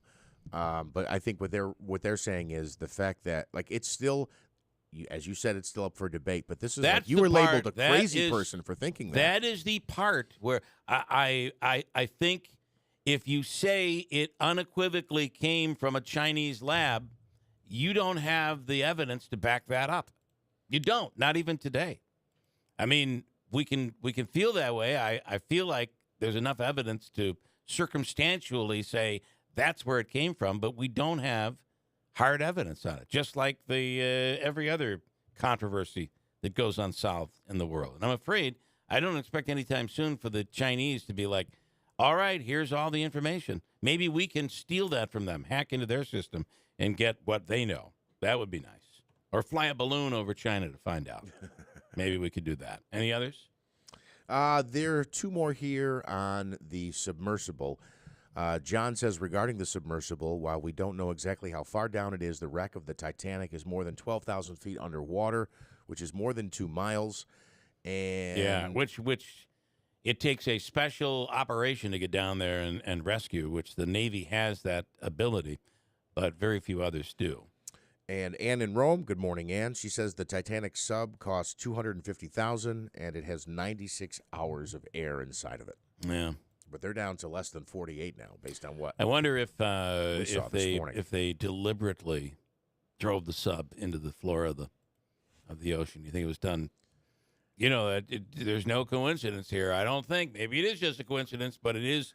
The guy manning the ship is Admiral Wuhan. I'm just saying that's the guy's name. Any coincidence? You know, this was one of the things that, and you're obviously talking about COVID-19. This was the crux of one of the major arguments with, what's his name, Ron Paul and Fauci at one of the hearings. Yeah, they got into a big fight. Yeah. All right, I got a break. The last thing I want to do is solve any of the world's problems when we can't solve our own right here in this radio studio. 7:13. Coming up, we'll speak with maybe get the opinion of Dr. Kent Hall on all of this. He was with us every step of the way during COVID, and we relied solely, I believe, on his advice. I don't even want to think back to those early days from when you'd go home and Cuomo would be on, and then oh my goodness, followed by the county executive. He'd be on. Those were like very soothing fireside chats. At one point, Cuomo was a very popular Republican until he wasn't. And the fall was very, very hard. Also this hour, as we said, Celeste Friend and her empty chair debate. this morning. Mr. DeBrango has chosen not to participate. And Hobica's free money question of the day. We're back to $300 today. The jackpot, $300 of Hobica's money. I'm just going to keep playing with this until Hobica reacts. So far, crickets. $300, Davey. You ready for that? Yeah. All right, there we go. 7:14 at WIBX. What time is it? In the Adirondacks, it's summertime. Old Forge just saw the return of Paddle Fest. Macaulay Mountain hosted the State Scholastic Mountain Bike Championships, and Water Safari is open. Relax and refresh on Main Street, USA, with your favorite stops and some new eateries in Old Forge and Eagle Bay. Come enjoy your Adirondack backyard. High school graduation is just weeks away. Before you know it, you'll be packing up all of the new things you bought for your dorm room and heading off to college to start your next chapter. More independence, new friends, and new adventures. But wait, have you opened your new campus checking account at Adirondack Bank yet? Adirondack's campus checking has all of the features you're looking for, including no monthly minimum balance requirements, no monthly service charge, electronic and mobile banking capabilities, which is a must for a college student on the go, and up to $15 in ATM withdrawal fees waived per statement cycle. Stop into any of our conveniently located branches today to open your new campus checking account and receive a free gift. Let us help you get off to a great financial start. A minimum deposit of $25 is required at account opening. Member FDIC. Hi, this is Lori with Express Employment Professionals. Are you looking for a new job, a career change, a position within your field? Express Employment Professionals is the staffing firm for you. Express has multiple job opportunities across many industries throughout our region. Are you an IT professional? Find that perfect company now. CNC machinists, HVAC and boiler mechanics, we've got the job for you. Are you a warehouse worker, machine operator, forklift driver? Find a better job now. Industrial painters, sheet metal workers, find that new job now. Carpenters, welders, the skilled trades, you're in demand. Bookkeepers, supply chain specialists, and administrative professionals, start a new career today. Our process is easy. Go to expressmohawkvalley.com to complete our online application and apply now. Our recruiters will call you to set up a meeting. You can also call our office at 315-790-5723. Express Employment Professionals. We make it our business to put you to work. Utica has been my home for the past 63 years. 35 years of business in the private sector and a business owner for 20. Over 20 years of serving Utica as a professional firefighter. Past chairman of the Public Safety Committee, 3-term elected council at large, making Utica a better place to live. Experience matters. Elect endorsed Democratic candidate Frank DeBrango on primary day, June 27th. Paid for by Friends of Frank DeBrango. Hi, I'm Bill Morehouse. I'm the Chief Financial Officer of the City of Utica. The city is on an upward trajectory. We need to maintain that trajectory. We need a leader with honesty, integrity, and someone who can truly lead our city forward. That person is Frank DeBrango. He has the experience, he has the knowledge. I'll be voting for Frank DeBrango on June 27th primary day, and I hope you'll join me. It's very important for the Democratic Party that we make this happen. Frank DeBrango, the next mayor of the city of Utica. Paid for by Friends of Frank DeBrango. WIBX 950 and 106.9 FM. This is Keeler. All right, coming up, I mentioned we have the National Anthem contest. For the post-race party, who gets to sing the National Anthem? It'll be Wednesday night at Babes with an open casting call. A sing-off, if you will, and I have a major announcement about that. And it's a little throwback, if you're ready. That's cool. Okay. Founder and CEO of R Investments, a firm that has transformed slums in America and given homeless people a new lease on life. His name is Travis Steffens. And there's a debate out there right now about forcing treatment on mentally ill homeless people. And I feel like there's a real constitutional issue here. But are they in a position where they're a danger to themselves and therefore the state can come in and step in? Travis Steffens, I should say. Do I have that right, Travis? Yes, sir. Travis Steffens. What is your take? The Constitution their personal right to refuse versus maybe they don't know what's best for them. Well, I love that you're bringing up the Constitution in the first place, because we need to continue to move forward founded on the Constitution. And I think that it's the greatest infringement on human rights you can possibly have to try to force anything on anyone. Yeah. And with Ronald Reagan, as you guys talked about 56 years ago, he saw that forcing things on these individuals was infringing on human rights, which we just kind of went through with COVID in the first place. Right. And I do think it's bad. When we look back to the 1930s and 40s and 50s, what was done to women? A woman who wanted a divorce was considered hysteric. She was in hysterics, and oftentimes was forced treatment. And I mean, and it was done to men and women, but women especially, it was horrific. It's certainly a violation of their own civil rights. Absolute violation. No question. So let me ask, how do we, and I agree with what the point being, the constitutionality of making someone take something that they don't want to take, but how do we address like the situation we see in some major cities in Los Angeles, where there's these tent cities of homeless people who are literally sleeping on the street? How do we help them if they don't want the help? Yeah, so I just spent a lot of time in LA, and I was around it all the time. And the word chronic homelessness, there's two types of chronic homelessness. You've got the people who truly want to stay on the street, and we can talk about why, because I've helped those individuals as well. And then you've got the chronic abuse people who are constantly on the substances that eventually create what I would consider more of the mental illness, when the brain starts to create holes in itself and it starts to create dependencies upon the chemicals that those drugs administer throughout the body. And so how to help them it's a big word. And the government is not necessarily, even though I'm not a fan of the government and what they've done for homeless people, or what the money they've spent in California on homeless people, the government's not the total fix. It has to start with the people as well. You feel so bad for these families who have a family member who has gone rogue. Whether, almost always it's substance abuse or it's some sort of a mental illness.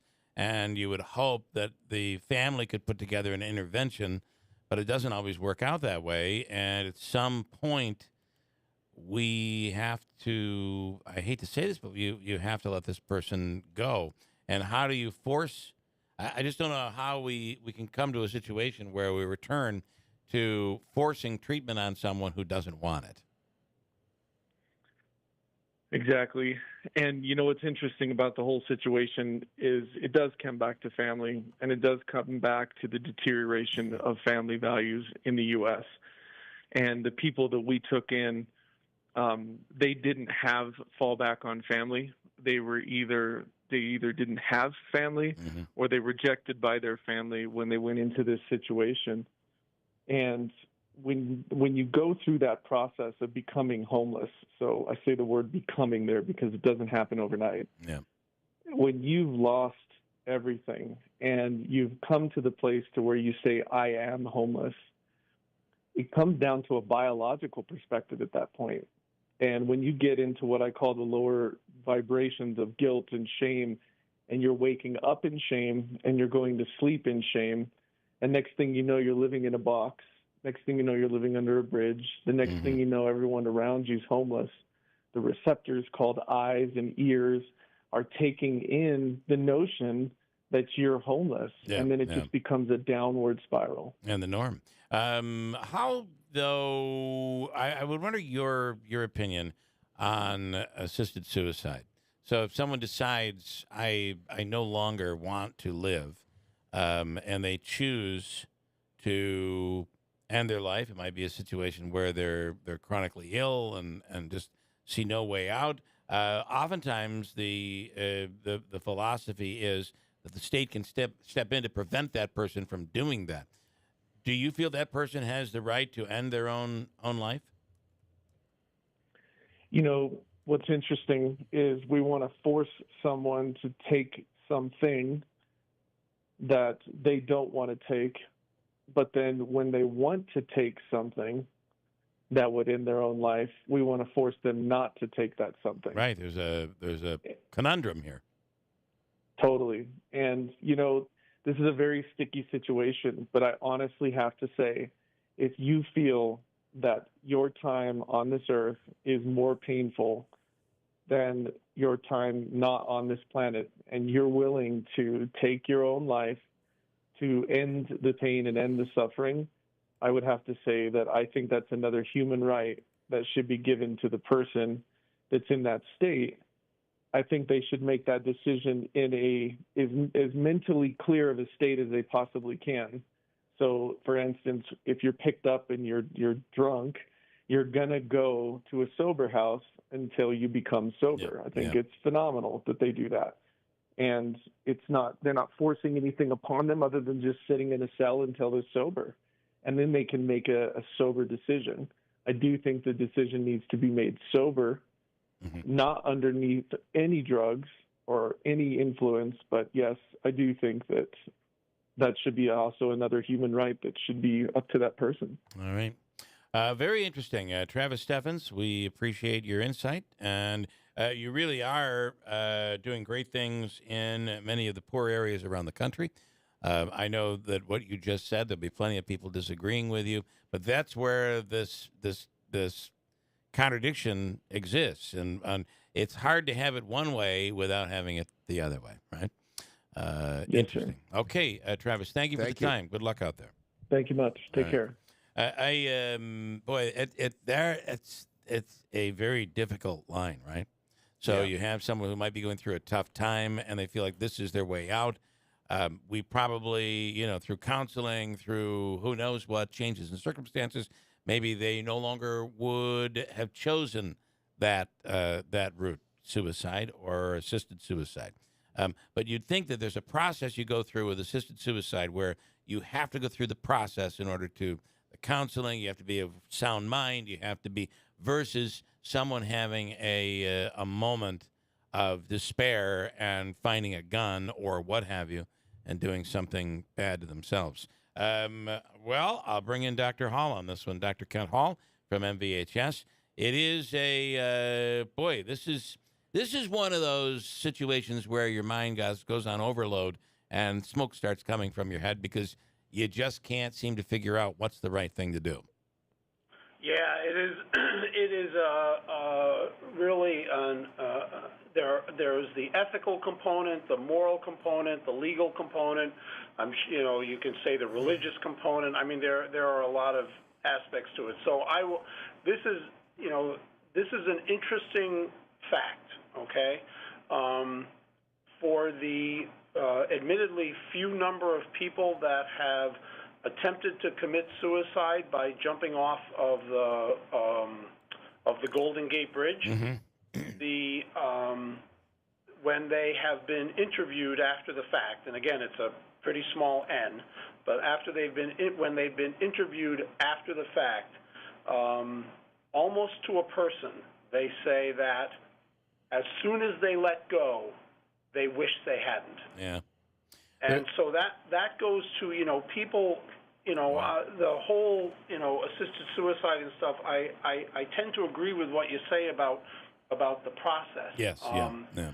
You do have to make sure that people are, that can get the help that would benefit them to make sure that the decisions that they're making are actually the decisions that they want to make, in a more rational or thoughtful time, and that's hard. I mean, that's just a very hard thing to get to. So. It is, and I do think that again, if you're in a situation where someone is of sound mind and they're facing something they don't want to face at the end of their life or whatever the situation is, and they choose to follow a process to go somewhere, and I don't think there's anywhere in this country that allows the Kevorkian assisted suicide, that if that's their choice, who are we to say, no, you can't do that? We're going to make you continue to, I find that very difficult. Yeah, and there will always be, is the process the right process, right, and things like that. There will always be parsing things out, but it is something that we as a society definitely need to think about and to address in a very empathetic and mindful way. I will also just one other note on this whole thing. It is much different. There's a PSA that plays often during the Mets games, and I'm always depressed during the Mets games, by the way, except for last night. But there's a really heartbreaking PSA about a veteran who was in a Desert Storm or one of the more recent wars, and had someone come home, and that person committed suicide. That's something that's very prevalent in military members who come home. And that whole thing was about gun access. He had access to a gun. If the gun was under lock and key and he had to go through another step, maybe he would have reconsidered. I think that's a valid argument as well. Yeah, I think you're right. And that goes to, what I said earlier about people jumping off of the Golden Gate Bridge. Yeah.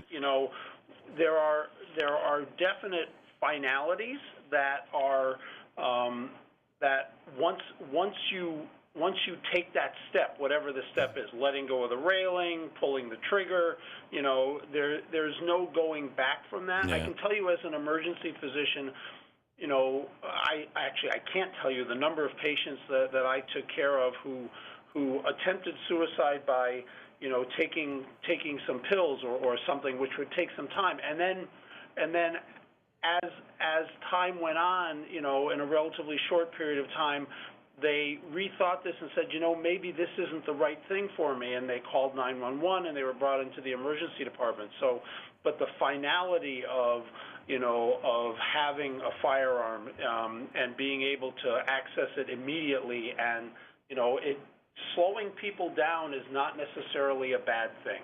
Yeah, Manansky. There have been some significant changes in states that allow end-of-life options if you're terminally ill. And matter of fact, I think there's almost a dozen states that allow it.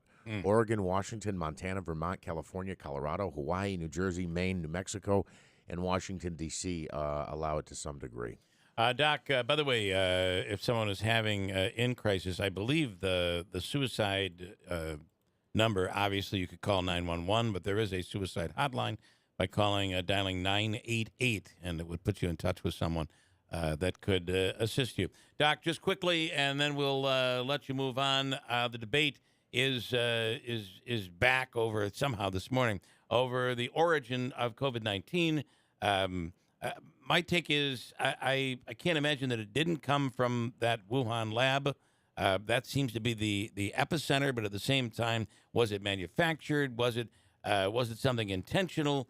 That's the part that we don't know, and I don't know that we ever will know. What's your take and recollection on everything that happened from COVID forward?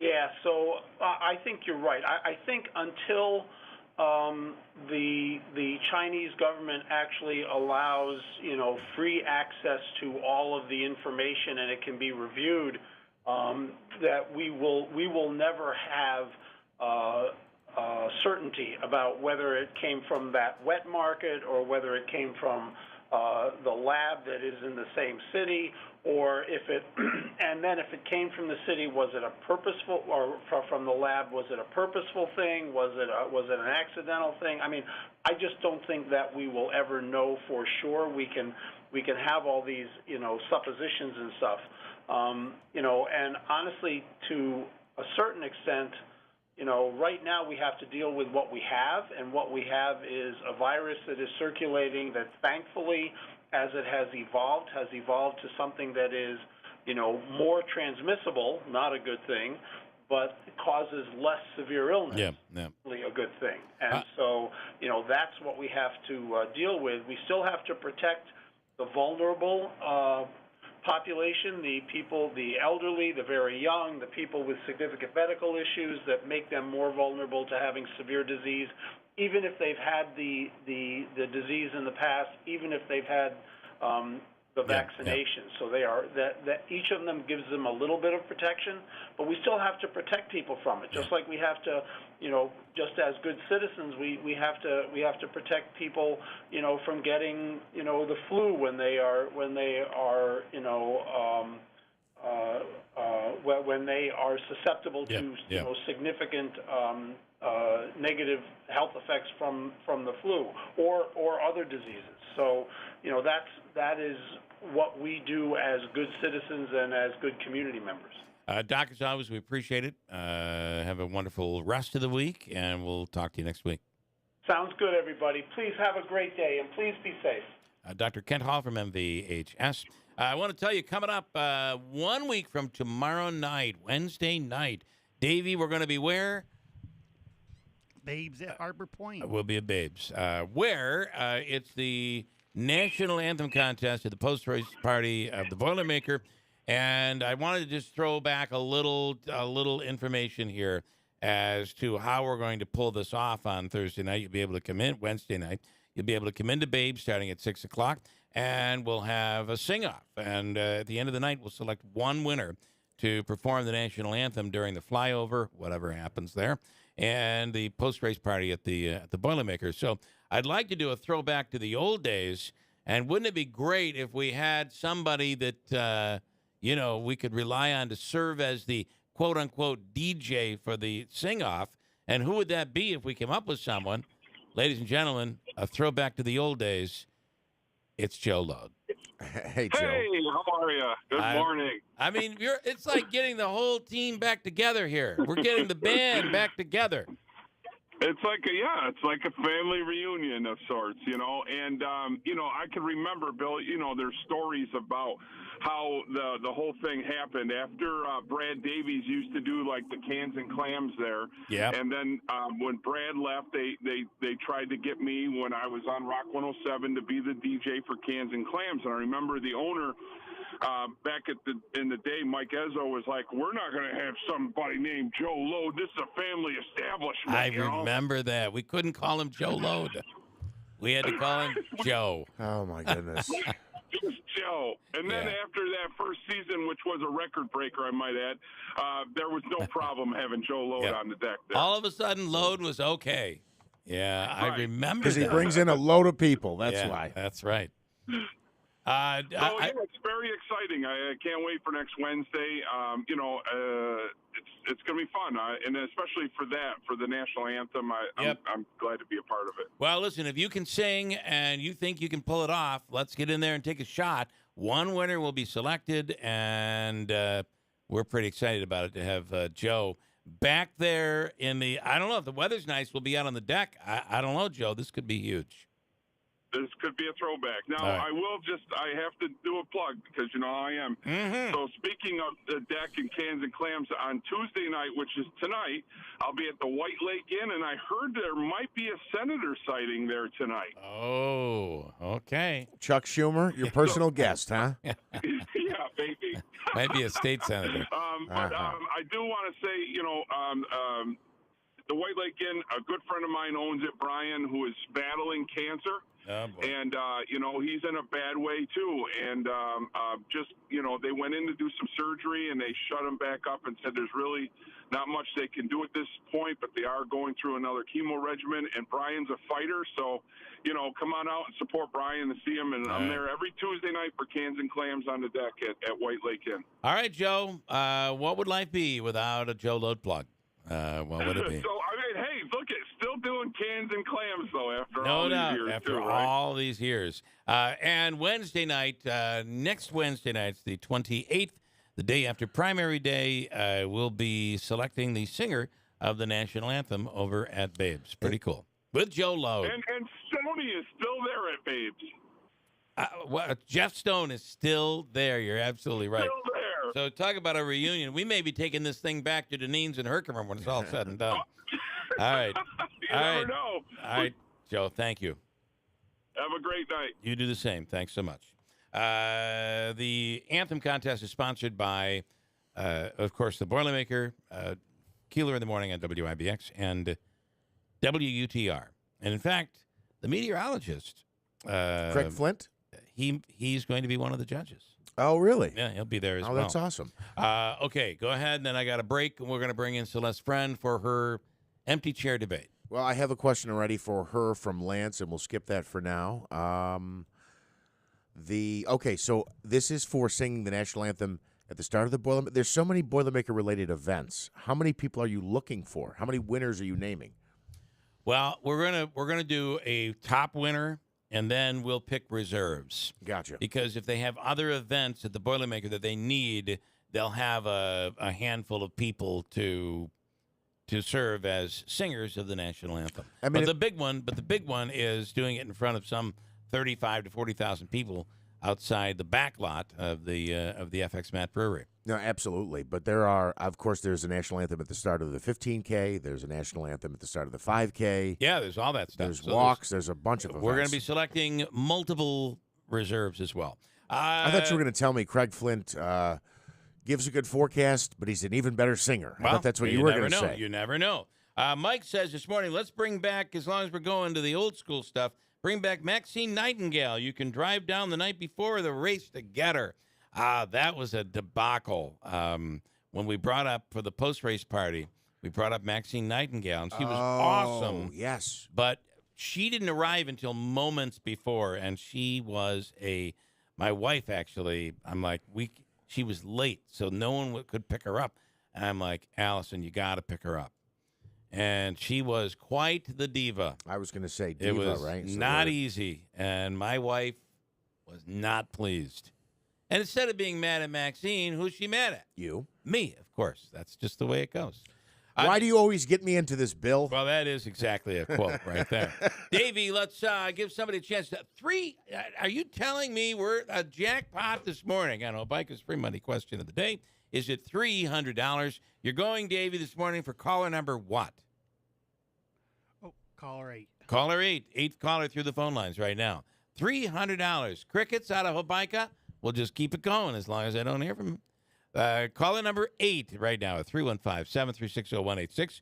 Your chance to win a jackpot of $300 this morning from Hobica and WIBX. Buy direct from the manufacturer and make a splash with a new spa from Strong Spas, now open in Sangertown Square. Choose from over 100 ready-to-deliver spas in stock with new inventory weekly and prices slashed to move fast. Visit the largest spa showroom in New York State and ask about their many financing options. You have to see this showroom to believe it. Strong Spas. Experience the difference in person. Sangertown Square, New Hartford, or online at strongspas.com. Hurry, these spas won't last.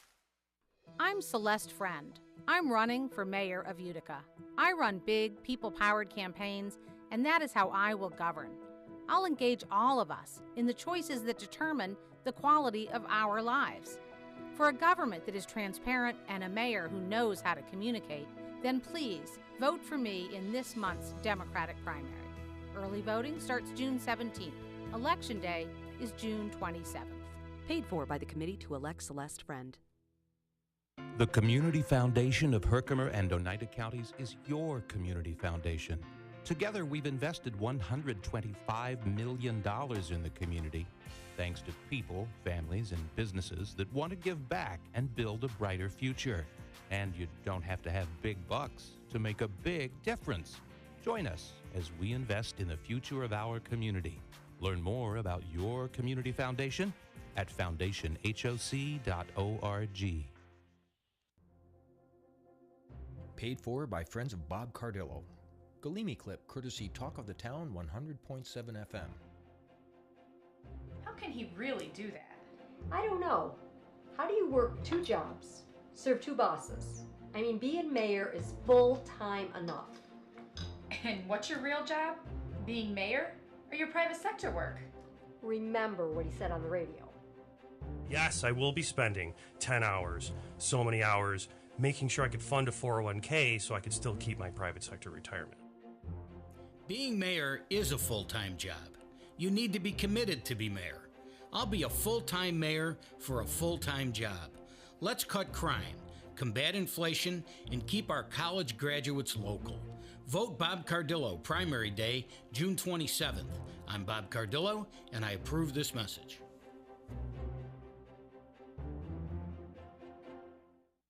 Are you in the market for a vehicle that's like new but don't want to break the bank? Look no further than GM certified pre-owned vehicles at Steve Ponte Chevrolet. With rates as low as 3.9% for 36 months on select models, you can find new roads without the high price tag. Check out the 2021 Chevy Trax LT all-wheel drive with only 13,000 miles, or the 2020 Chevy Equinox LS all-wheel drive with only 31,000 miles. With a 6-year, 100,000-mile powertrain limited warranty and an additional 1-year bumper-to-bumper limited warranty, you can drive with confidence knowing your vehicle is covered. Why wait? Visit us online anytime at StevePonteChevy.com to browse our complete inventory. Steve Ponte Chevrolet, Route 28 in Herkimer. See why it's always easy to do business at Steve Ponte Chevrolet, your family-owned and operated dealership. Customer must qualify. Top tier through GM Financial. All taxes and fees due on delivery. Must take delivery by June 30th, 2023. The Falcon Clinic in Washington Mills with Dr. Shemaleski, Dr. Zielinski, Dr. Kosminski, all under one roof at the Falcon Clinic in Washington Mills. And I'm currently actually a patient there dealing with sleep issues. Bad sleeper. I'm a bad sleeper. You know what it is? My mind is racing. I've got, they have plenty of they're working on me that, and I have seen a great deal of success. It's an osteopathic approach. But if you need a new family doctor, they're accepting new patients right now as well. You know, Dr. Shemaleski was an ER doctor for years in the ER. So whether it's a family doctor or you're looking to solve a problem that you have, it still is the premier osteopathic medical clinic. So a combination of osteopathy and modern medicine allows your body to heal, and maybe it could mean a little less medicine, which is something we're all better off with. Call today. Schedule an appointment, 315-507-4751 for the Falcon Clinic in New York, Washington Mills. The Falcon Clinic. WIBX 950 and 106.9 FM. This is Keeler. It's Washington Mills. All right, are we ready to go? Everybody ready here? We're going to do our free money question of the day from the Hobeika Law Firm, Joseph and Andrew Hobeika. Their number for your legal needs, 315-724-1600. And on the line right now is James in Yorkville. Hello, James. Good morning. How are you? Good. You ready to go?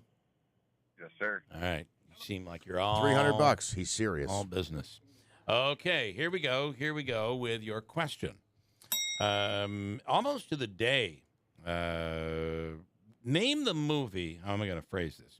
Name the movie that is credited with creating the movie craze that we know today as the summer blockbuster. What was the first one? Ready, go.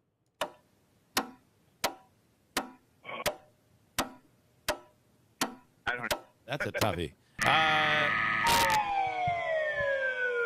It's kind of tough. So it was nearly 50 years ago. What was it was 48 years ago to the day. 48 years ago today. 1975. This movie was released in 1975, and it was thought to be the first ever summer blockbuster. Celeste's guess is Grease. That is not it. I would have guessed Saturday Night Fever, but that was 77, I think. Jaws is the answer. Yes, it is. Got it on my second try. Yeah, Do I it get was $150? Nice. Well, it's awesome that she got it, James, except it blows for you, right? That blows. Right. I hope James isn't a Democratic voter in Utah. He's in Yorkville, so I think you're okay. All right, James, we're going to give you the Utica All-in-One Food and Fun card from the people over at the Mohawk Valley Gardens. Good at Aquavino, Babes, Taylor and the Cook, at Adirondack Bank Center concessions and all that. It's a $25 gift card. Stand by. We're going to mail it right to you. Davey's going to hook you up, okay? No, that's okay. No. Thank you very much. All right, sir. Thank you, James. James in Yorkville. Yeah, so that movie is considered the first ever. Prior to that, it wasn't. When we say the blockbuster, summer blockbuster, it's the big movies after big movie after big movie all summer long. And that everybody's waiting for. This Yeah. would be the one Yeah. that gets everyone to the theater. Jaws kept people out of the water. People wouldn't go swimming for quite a while after Jaws was scary. Yeah, Yeah. it was. Yeah. Yeah. We're going to need a bigger boat. We're going to need a bigger boat. That was on the classic movie lines that we did. Yeah. That is a classic movie line. There's a shark in the bay. That's good, Bill. Yeah. I don't even think it's close, but he was yelling. That's about the only similarity. All right, so in studio right now is Celeste Friend, and she's running as a Democrat in the Utica mayoral race. Your opponent, Mr. DeBrango, has decided not to participate, which gives you the opportunity to really, it's not anything different. You've been I will give you credit. You've been very forthcoming. You've been very open. You've been willing to answer questions. Oftentimes, we open the door, and we'll do it again here today. It's almost too. I think the philosophy for Mr. DeBrango is, according to Stefan Rabitsky, is I don't want to go on because I know they'll ask me tough questions. How would you respond to that? He actually said that to Stefan. How do you respond to that? Well, that strikes me as disqualifying, right? I mean, any mayor is going to get asked tough questions, and you ought to be able to answer them. And tough questions are good because they make you think hard, right? Tough questions make you sort of, dive a little bit deeper into policy positions and things like that. So first of all, I think tough questions are good. It's good to be asked them. It's good to be forced to answer them. And I think that that's sort of an absolutely essential quality of any mayor is to be willing to communicate even when you don't really like the questions. Right. And Mr. DeBrango is not a great communicator. He himself says so. Here is one of those questions. All right, so well, this is your neighborhood, and I'm sure you've heard from neighbors already quite a bit about this, but I want to ask you about St. Elizabeth and South Utica. What role should the city have there, and what would you like to see if you're elected mayor? What would you like to see in that property, that parcel that's currently St. Elizabeth Medical Center? So the most, I think, exciting prospect for that area, and the one that I think is most plausible, is that the whole site would be prepared by tearing down buildings. And I know that a lot of people are very attached to the facade of the old St. E's Hospital, but tearing down most of the buildings on that site. By the way, the nursing school is going to continue to be operated right out of that building. Nothing will change in terms of the nursing school. But tear down most of the buildings and prepare that site for the development of single-family homes that would be designed in a way that would complement the Olmsted-designed neighborhoods alongside and up behind that property. And there's room there for 40 single-family brand-new homes.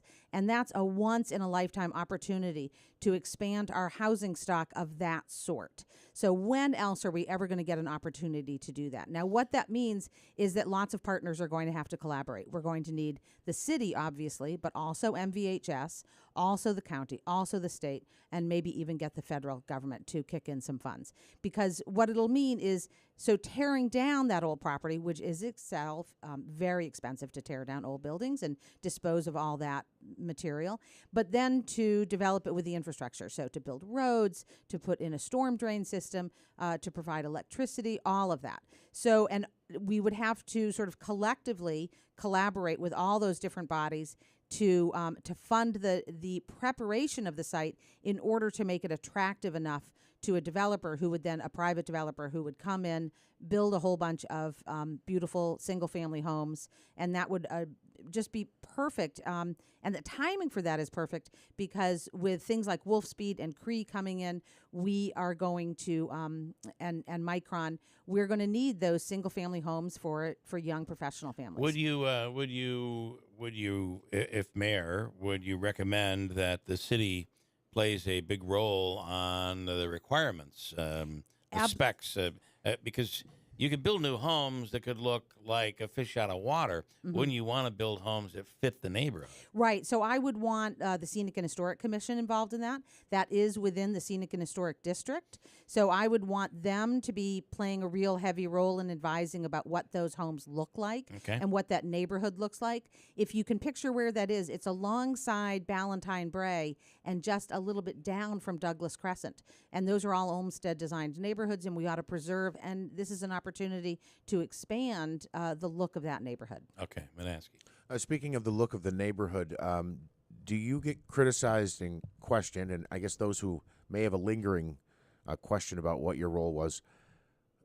The Stewarts in South Utica going in there. You had objected to it initially, I think, because it's partially in the scenic and historic district. Can you kind of explain what your position was on that? And is Stewart's now a welcome neighbor in your area?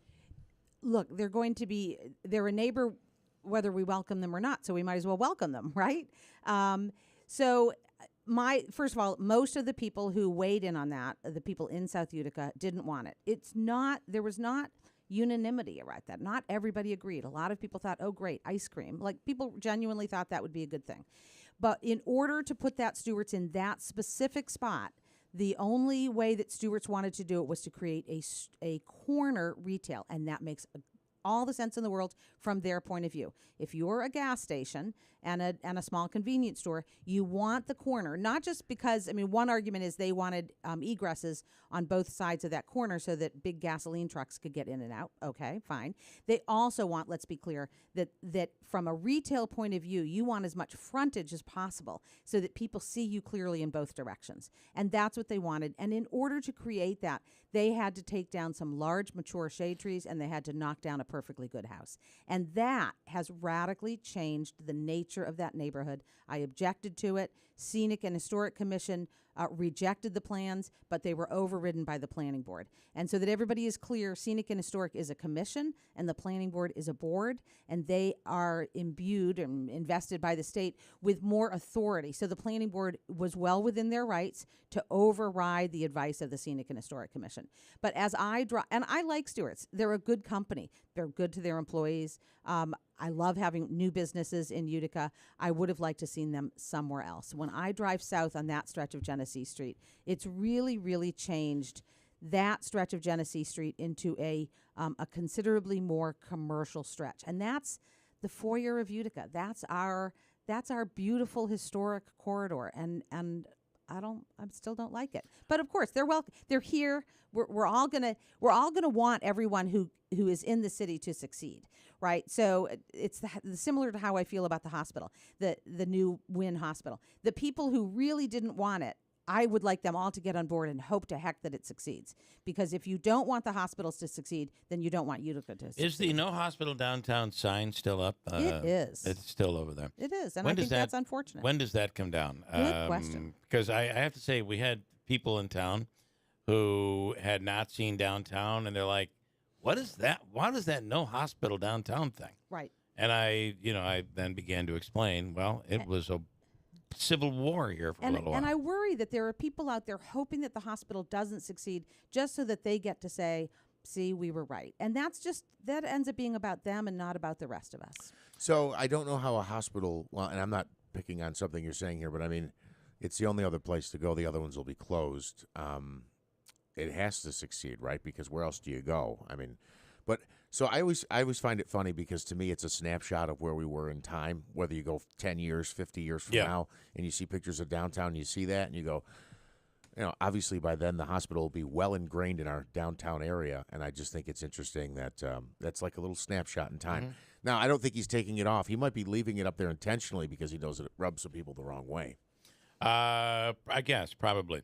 Joe asks, why would the taxpayers be responsible for something they don't own? The taxpayers already spent over $300 million plus on this project. Shouldn't MVHS be responsible for the cleanup of the property, not the taxpayers? How do you see that happening? Well, I get that in principle, right, Joe? That makes a lot of sense to me. In principle, why should we have to spend a penny? It's a privately owned, operation. But in practice, what that may mean is that it just sits there empty and deteriorates and creates a real blight in South Utica. Mm-hmm. So you can say, in principle, MVHS ought to be solely responsible for dealing with that entire site. In practice, that will mean that they won't because they can't afford it, and they'll chain link fence it. And it'll sit there for the next 20 years, and that's worse for all of us. Isn't it the concept, though, that that the city sees this as an opportunity? Absolutely. And remember, so all those single-family homes, 40 single-family homes, that's going to be that's going to be houses that go on the tax rolls. So don't think of it as an expense. Think of it as an investment. We're investing in our future. It's going to have tax revenues. It's going to increase and maintain the property values of the neighborhoods around it, et cetera. It's an investment. Mike says DeBrango is using the Joe Biden method of avoiding tough questions, unsure if he feels God should save the Queen. But I'm assuming you've commented on that. You don't want to comment anymore. About God saving the Queen? About your opponent. Mr. DeBrango is not a great communicator. He himself has admitted that in a couple of recent forums. He's clearly not comfortable with it. He didn't want to be on here today. He also, on another radio station a few weeks back, had planned to go on and then declined. He's not a great communicator. And I happen to think that that's disqualifying. I think, I don't think I would have said this 6 months ago, but I think that communicating is really sort of the essential number one job of the mayor. Whether it's communicating with the people of Utica, which I've talked about a lot, the need to constantly be talking to the city about what's going on and what do they need, but it's also about communicating outside the city. You have to talk to investors. You have to talk to MVHS. You have to talk to MVED and MVEG. You have to talk to the senators and the governor and the New York Conference of Mayors. I think being a good communicator and a confident communicator is one of the very top priorities of any good mayor. All right, stand by. We're going to give you some extra time because you were short getting in here. So much. That must be it, because you were short on your time. So stand by. Well, on the other side, we'll get to you some more. WIBX Utica Rome, it's 8 o'clock. How worried is former President Trump about his classified document indictment? I'm Dave Anthony, Fox News. Based on the law, 0. Again, calling it a witch hunt, the former president tells Fox's Brett Baer in his first interview since pleading not guilty to 37 charges, including obstruction. We They were did talking. ask for it. No, and they said, I gave "Can you them give the some, documents back?" and we were talking. And then they said they went to DOJ to subpoena you to get them Which back. they've never done before. Right. And in But all why not fairness- just hand them over then? Because I had boxes. I want to go through the boxes and get all my personal things out. And the former president was pressed on that. These are super sensitive national security I'm documents. Sure, I'm sure, All right, so here's, I'm sure this- you'll this see is- real super sensitive that Biden has, because This is- Biden has far more than anybody's ever kept. And he turned them over when asked. No, he but- didn't. President Biden is under his own special counsel investigation over past documents he had. The president's in California, day 2 of a 3-day trip that includes re-election fundraisers. Climate change is a genuine, is the existential threat to humanity. So he announced $600 million in federal funding for coastal communities. The Coast Guard keeps searching and using sonar underwater for a submersible perhaps 2 miles deep in the ocean that went missing on a tour of the Titanic shipwreck. When the sub was put to sea around 6 a.m. Sunday, about 435 miles off the coast of Newfoundland, it had about 96 hours of air. A Canadian research icebreaker was supporting the Titan and reportedly lost contact with it about an hour and 45 minutes after it submerged. That's Fox's Tanya J. Powers. There are 5 people on board. The tour costs $250,000 a person. 9 Egyptian men are in court today in Greece facing manslaughter charges related to human smuggling after last week's disaster off the Greece coast when a fishing boat overcrowded with migrants capsized and sank. 81 of them died. It's feared more than 500 are still missing. America's listening to Fox News. What happens when America's debt bubble finally bursts? The dollar's value would be destroyed along with the value of your 401k or IRA. And this would be a total catastrophe for the nation. Hi, I'm Dr. Ron Paul, and the debt bubble is just one more reason why I recommend diversifying your retirement accounts into physical gold. Gold can preserve your savings through almost anything. And if you take advantage of a gold IRA from Birch Gold Group, you pay 0 penalties or taxes when you transfer your current retirement funds.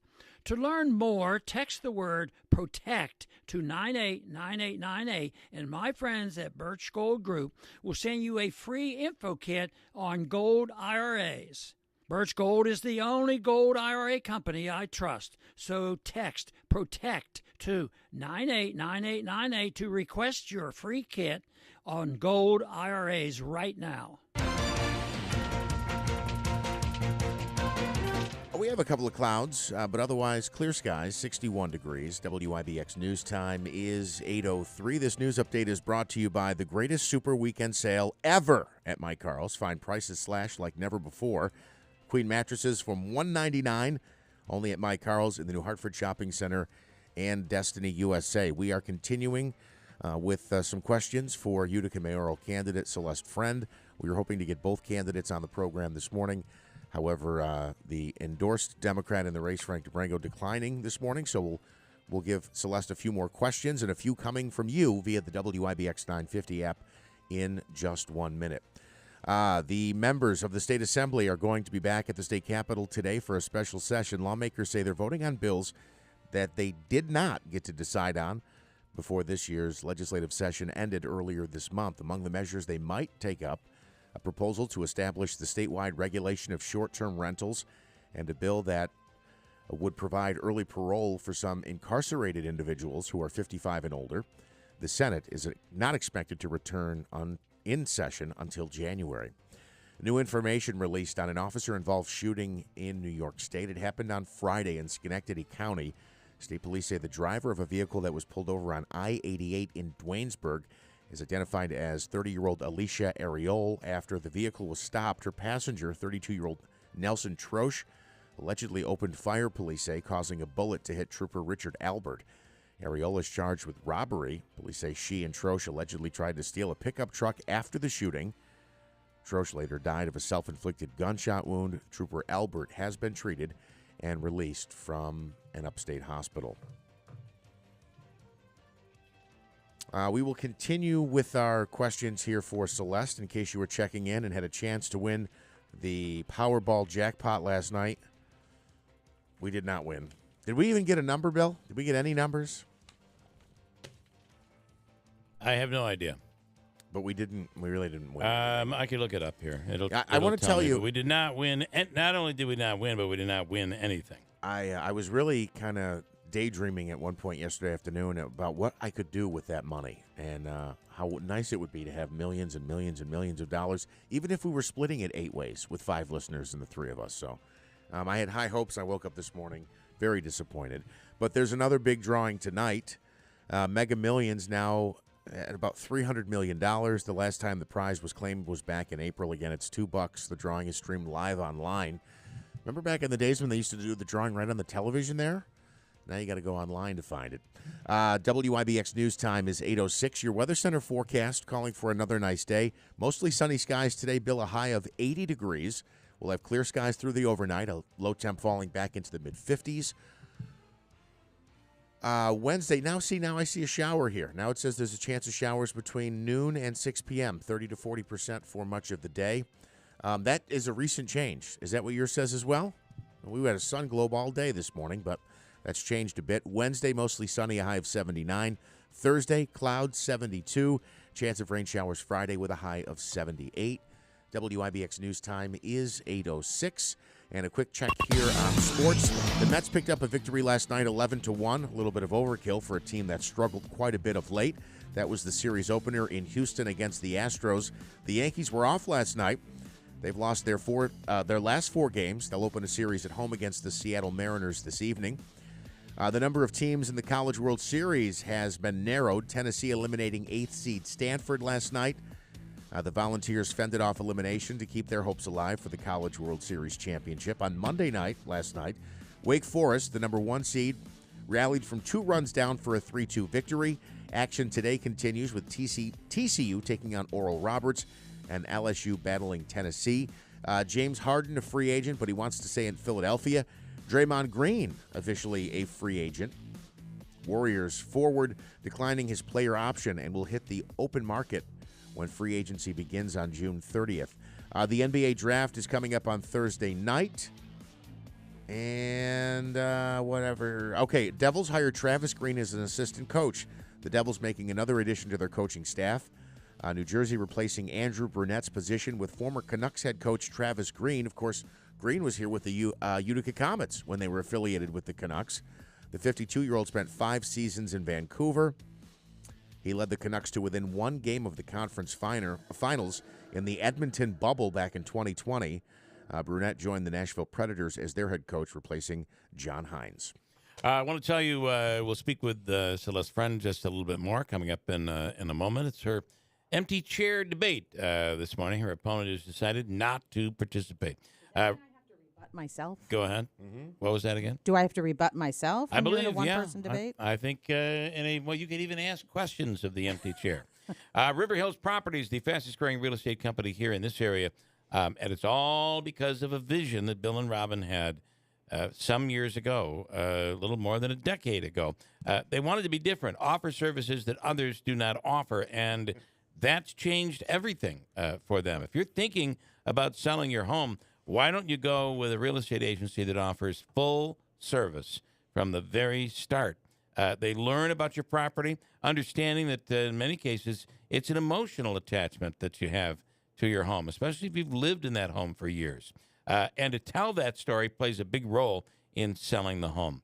They come up with a book which tells the story. Any improvements that were made over the years, when warranties are up, 40 to 100 pages, depending on the size of the property, filled with details about the home. And yes, there's the old lockbox thing. They never use that. Your listing agent is always there to physically open the door, to turn the lights on, and make sure you're putting your best foot forward. Full service. It's River Hills Properties in Barneville, Little Falls, and Utica, serving all of upstate New York. And online, it's riverhillspropertiesllc.com. Call 315-896-1009. Hang here for Celeste. You good? Sure, yeah. Okay. Sure. Celeste Friend is a Democratic candidate running for mayor of Utica. Early voting is underway right now. Through Sunday, the primary is Tuesday, 6 a.m. till 9 p.m. Jeff, please ask Celeste, seeing how the local Democrat Party is treating her, does she regret not getting on another party line? I myself, this is Lance in Lee, I myself believe, he believes, she will be the only one of the four that will not be pushed around by Tony Pisani. She's the only one who has spoken out against his ban of the legal immigrants currently crossing the border. So, two issues there. Do you feel you've been mistreated by the local fellow Democrats locally who do endorsements? And that's the first part of it. We'll get into the migrants in a second. Okay. So I wouldn't say I've been mistreated, but they are the political establishment, and I'm not. They're the good old boys, and I'm not. And good old boys, good old boy, you know. So I wasn't at all surprised by the Democratic committee endorsing my opponent, although it does bear repeating that the executive committee of the Democratic committee chose not to endorse either of us. And then when we went into the committee of the whole, they endorsed him. That's not surprising. It's not surprising that members of the political establishment would support other members of the political establishment. It doesn't really doesn't surprise me, doesn't particularly bother me. I want to know how I'm doing with the people of Utica, and especially with the people of Utica who have for a long time felt not part of the political process, who have felt like the establishment hasn't really paid attention to them. Those are I want to know, do they support me? I want to know what they want. I want to know what it would be like for them to have a seat at the table. So I'm a lot more concerned with the people who've been left out of our politics for a long time than I am with how I fare with a few members of the political establishment. Do you wish you had gotten on another line, either started in your own line or maybe try to get Working Families or something? I've been endorsed by the Working Families Party. Oh, so you will be on in the fall, no matter what? Yes, I have a secondary line. We'll see. I'll have to make choices after this primary.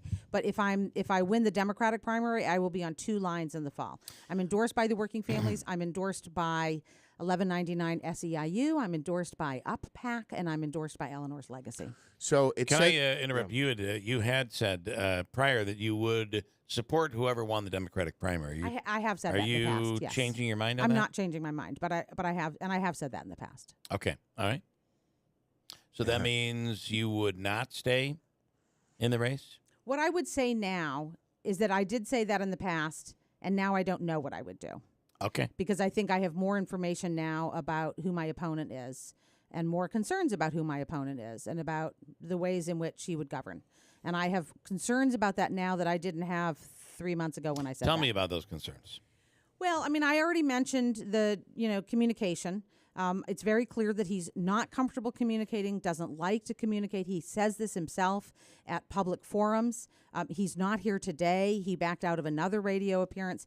And I really worry about how the city would fare with somebody who's that uncomfortable with communicating, which I see as sort of the essential core job of a mayor, to communicate not just with the people, but with the city, the world outside the city, right? So, but I'm also really getting concerned about his temperament. At the most recent forum at the in West Utica, he lashed out twice at members of the audience who asked him questions he didn't like. He was very sort of kind of angry at the South Utica meeting.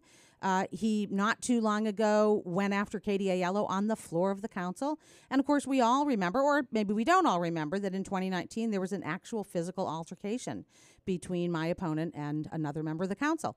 And I just think, if... I forgot all about that. If you get asked a question, I get asked questions I don't like all the time. I get questions that can be quite pointed, and it's my job as a mayoral candidate, as a common council member, to take those in stride. Okay. And I don't think that I'm not sure that my opponent is capable of taking that kind of stuff in stride, and I worry about that. A mayor having that kind of response to people. So I want to thank Lance for the can of worms that he tossed in, because that's one part of this question. I would like your reaction to how he characterizes this. She is the only one who has spoken out against his ban of the legal immigrants currently crossing the border. Is the word legal or illegal? You said illegal. Well, he says legal. Maybe I said legal. They're the immigrants coming across the border. So these are asylum seekers, and it is both United States law, international law, and fundamental moral principle that when people come to your border and ask for asylum, you don't simply turn them away. You adjudicate. You hear their case. These are asylum seekers. They are documented. We never want to return to some of our some terrible things that have happened in the past when we denied asylum seekers adjudication. So these are legal immigrants documented by the federal government seeking asylum. And until they can be adjudicated, they can't be turned back. Now, I would love it if the federal government would step up and put more resources into this in order to be able to more quickly adjudicate people and do that closer to the border. Maybe we need large campuses where people can live comfortably while they wait for their day before the judge. Maybe we need to appoint a whole bunch more judges who can do this work more quickly. I think that would be good for the country. I think it would be good for all the states. And I think it would be good for the asylum seekers themselves. Do you agree with County Executive Pacenti's stance right now? I don't. So, okay, so you are also in favor of the ban being in place right now. I guess the ban that prohibits hotels from taking them in. No, I'm not sure that I want the government interfering in that kind of like private commerce, to tell you the truth. I mean, that's a sort of more abstract principle. But I'm not sure. I'm very uncomfortable with Mr. Pacenti's assertion of legal authority in this realm. The idea that he can tell who can and can't move in, cross the county borders. I don't think that there's a lot of legal ground there. Who takes care of these people who? Right, I believe that would fall on the county. Yes. Well, although I believe that since this was emanating from New York City and Mayor Adams was, providing the resources that people would need for what at I least a understand, few months. it is a reimbursement. Okay. And if it's so, I think there are just a lot of questions out there, and I'm not defending anybody on this, right? But I'm wondering, how do they get taken care of? And I think those questions. This is probably bad. This is probably bad, starting from the federal government, right?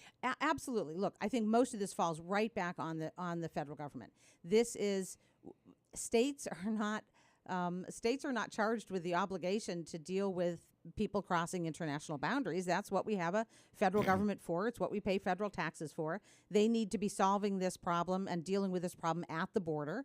I think that they're making a bigger problem for the rest of us than they need to. I think they're falling down on the job. Absolutely. This is also, let's not forget, this is Texas busing these people up here, which is all part of a political debate and with human beings at the center of that, right? With human beings being treated, I think not well necessarily because they're being treated like political footballs. Yep. Okay. This is to the point. I guess we'll stay on the migrants here for a second.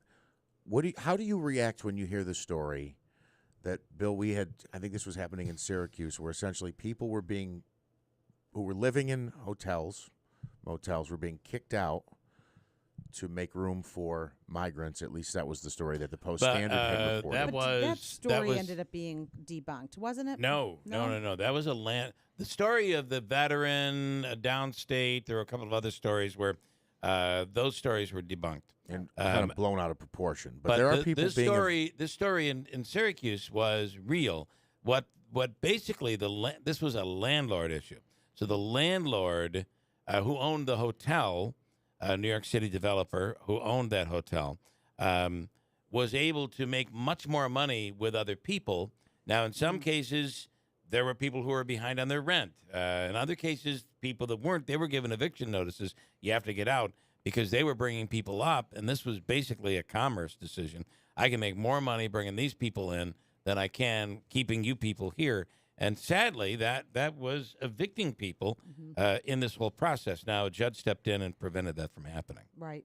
Yeah, so I'm not familiar with most of the details. I mean, most of what I know about this I learned in the last 60 seconds. So I do think, though, it points to a larger issue, which is that we don't have enough housing, right? We don't, and here in Utica, we don't have enough housing, which is why this ends up being a strain on counties when these busloads full of asylum seekers are sent here, because we're already under a great deal of pressure, even without this. Well, you're making Pacenni's argument now. That's his argument, that we can't, as a county, we can't handle it. We can't handle what we currently have here. How are we going to handle more? Yeah. How do you respond to that? Well, I'm still not sure about the legal basis by which any county executive says you can't cross this border. And I got to say, and I do have to say that I give you a great deal of credit for being here, because we're basically grilling you on this issue. And if I'm not prepared to be grilled on any issue, I think maybe I should find another line of work. All right, fair enough. Well, I just final couple questions. There does seem to be a disagreement on how he's handling it. But you have also acknowledged before that there's a capacity issue. So let me ask you this, and I'll leave it alone. Would you make Utica a sanctuary city if you're elected mayor? I'm not necessarily. No, I don't know that I wouldn't, but I don't know that I would. I think that there are too many questions to be answered before that we would do that. So I'm not going to be able to answer that question like in the abstract as a matter of principle. I don't know. Do you recognize that being a sanctuary city essentially isn't about taking migrants or refugees? It's about people who are. It's about not enforcing. What's the ICE? It's about the relationship between local municipalities and federal government, and whether local municipalities cooperate with federal law enforcement. When it comes to moving people out. So I don't know. I still don't know. But yeah, I do understand that that's the question about sanctuary city, is whether a local municipality is going to cooperate with federal law enforcement. I don't know. Speaking with Celeste Friend, running as a Democrat in the Utica Democratic primary, underway right now with early voting. Primary day is 6 a.m. until 9 p.m. on Tuesday. Final couple questions. Can I say one more thing on this, though? I do just think it's really important to say, and I don't think that we can say this enough in this city, that the immigrants in this city are good for us. They're good for us. They make us better. They work hard. They buy properties. They fix them up. And I am ever grateful for immigrants to coming to this city, including refugees who came to this city under duress, but nonetheless, on some level, chose Utica and have made Utica their home, have invested their hard work in our city, are raising their families in our city. It makes all of us better off, and I'm deeply grateful to those immigrant communities in this city for being here. I don't know that people are arguing against that, though. I know, but I think in the context, it doesn't hurt to say it, right? That's fair. Yeah.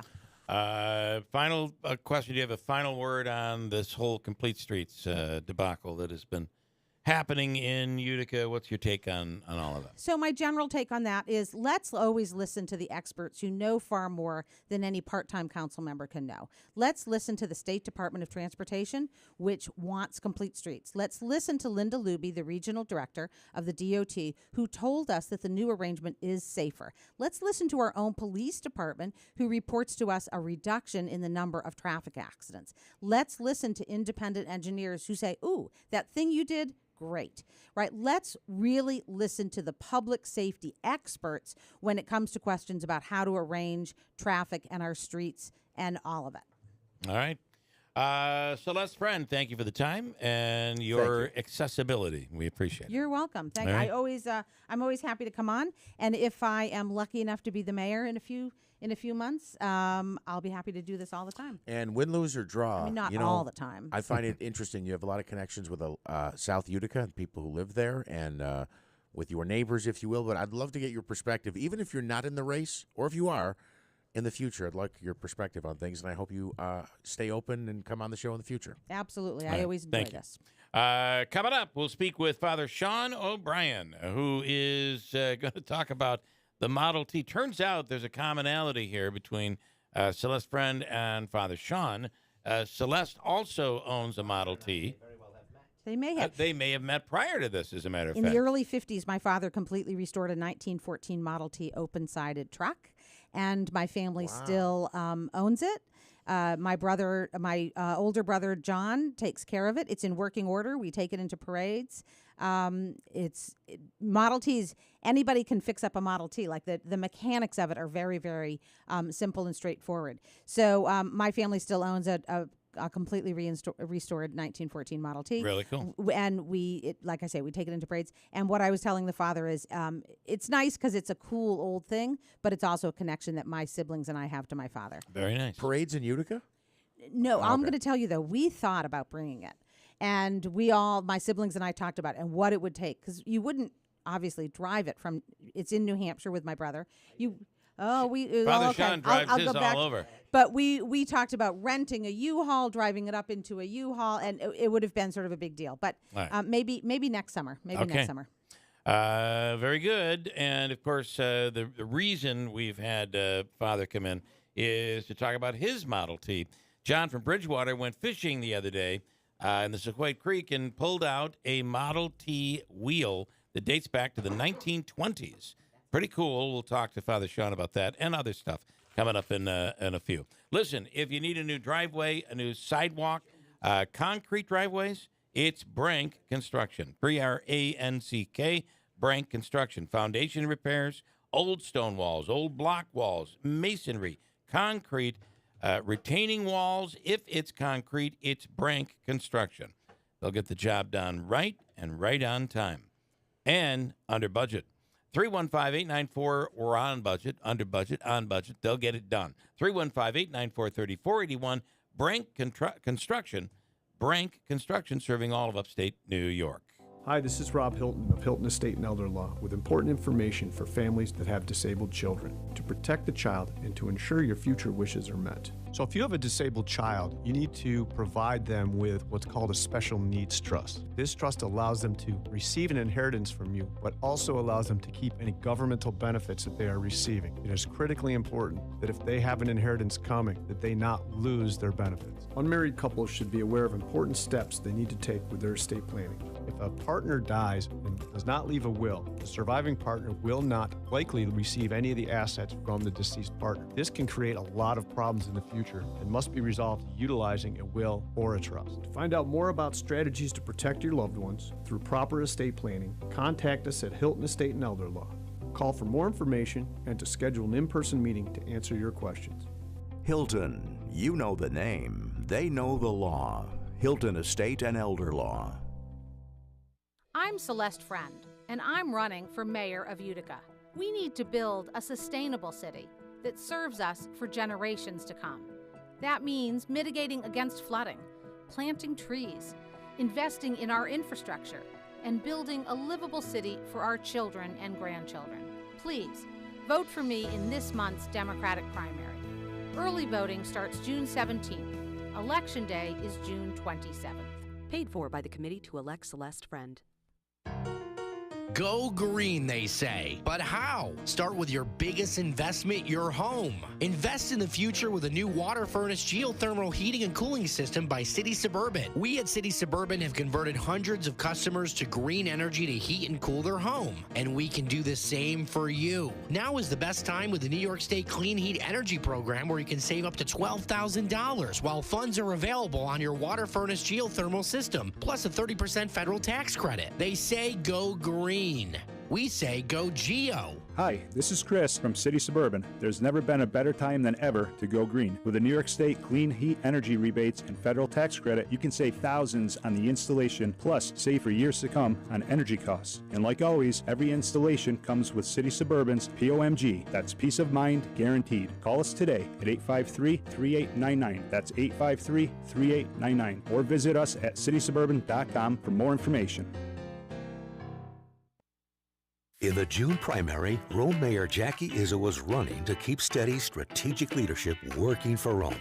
Like 6 years and counting with no tax increase, $70 million in grant funding, $325 million in public and private sector investment, plus dozens of economic development victories, all while maintaining an A-plus financial rating. Beginning with early voting on June 17th, vote for the only endorsed Republican candidate. Vote Mayor Jackie Izzo for Rome. Leadership that's working. Paid for by friends of Jackie Izzo. On behalf of IBEW Local 43 Union Electricians and Utica Contractors, we are pleased to partner with Syracuse University in providing our members with an opportunity to enhance their education at this great university. Syracuse University's partnership with the IBEW will provide talented students the opportunity to advance their careers while shaping the future of the electrical trades and the industries they serve. Central New York's future is bright, and the IBEW Local 43 and NECA will continue to help light, power, and grow Central New York. Let's talk about Ricky Z and his beautiful Mazdas. The Move to Mazda sales event is back and underway, and right now you can enjoy 2.9% APR financing up to 36 months on new 2023 Mazda CX-30s, CX-5s, and CX-50s. Great vehicles. Enjoy 0% APR financing up to 36 months on new 2023 Mazda CX-9s. It's the Move to Mazda sales event. And Ricky Z is proud to say that Steve Ponte Mazda has achieved first place nationally out of all the Mazda dealerships in the country. That's first place nationally in customer satisfaction. It's a great experience, a different car buying experience, and they'll put you in the perfect deal that fits your needs. Steve Ponte Mazda. It's always easy to do business at Steve Ponte Mazda, Commercial Drive in Yorkville. WIBX 950 and 106.9 FM. This is Keeler.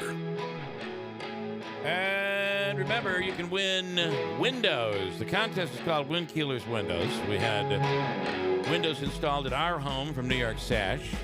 Amazing, beautiful windows that are double hung, triple glazed, perfect for upstate New York weather, whether it's winter or summer. Although it is getting warmer in the summer, it seems. This summer has been warmer earlier. It's the windows that were installed in our house, 4 of them, the very same windows could be installed in your home, just like that. Installation included, no purchase necessary. Go to our website at WIBX950.com. Click on the bar at the top, the menu bar. Click on Keeler, and you'll see where you can sign up to win. And just like that. Those windows are made the way I like my donuts, triple glaze. That's what I like, so. Mm-hmm. Morning. Triple glaze. Sorry about the daylight donuts well, not you'll being have here. That. Are we still on? Does your show still broadcast on the television? We are currently on YouTube Live, which is something we're really delving into full force. It's that one there, yeah. Hi, Mom. Actually, if you look into that one, right here, this one over here. Hi, Mom. There you go. There you go. I don't know if she's watching or not, but it's funny too because if you subscribe, it automatically you'll get an email every morning. You just click on the email and it pops right up. Oh, very good. Just like that. So high tech. High tech. And to think, when you and I went to school, we were still learning how to cue a record. Queuing records, cutting tape, and all of that stuff. Yeah. Crazy world. I was at the Herkimer Commencement 2023 to do the invocation. They try to invite alumni members. Yeah. So I've been invited several times. Yep, they asked me to do the commencement, and I went, and our building is gone. The radio and TV building is gone. The 9-hole golf course is gone. But what a beautiful campus and a lot of great opportunities for young people to go to college locally now. They're not paying me. I'm just saying. I was really impressed with how nice Herkimer County Community College is. Technically, we paid them. Yeah. Right? Yeah. We had to pay to go to school. Okay, Father Sean, good morning. Good morning. I'm glad. Thanks, Jeff, for getting a hold of me last night. And we've been trying to get together. This came up. That came up. What came up? He gets a hold of me on a fluke because some dude was fishing and he pulls out a wheel. I mean, better than a body. Out of the Sequoia nonetheless. Creek. Yeah. He says, "Can you come in?" And I looked at my calendar, and I'm like, "Gee whiz!" That's not what I said, but I'm on the radio. Yeah. I said, "Yeah, I can come in. I'm actually free until about 11 o'clock. So I'm glad to be here. Thank you for having me." Well, the good news is we're off well before 11. I know. And all right, so he pulls out this wheel. Was it a steering wheel? Was it a wheel that goes on the running gear of a car? Yes, it is a. I wonder if it's the one I lost on my way to Utica one Could day. be. So this was actually had wooden spokes. Yeah, mine does. Has a brass center that says made in Utica. That's the hubcap. Yeah. Yeah. Yeah, I went. It's a funny story, and a Model T. What do you call it? Spare tire. I have a 24 sedan. Is mounted on the back, so you hang it on the frame. Yeah. And there's one little nut with a bar that just holds the bottom of that tire, so the whole tire's in place. And Les Traynor and his wife Nancy, they've since passed away, from Boonville, and Gay Brennan, who got me into the hobby back in the 90s, used to have a garage on Sunset Ave, right across from the old bowling alley, Sunset Bowling.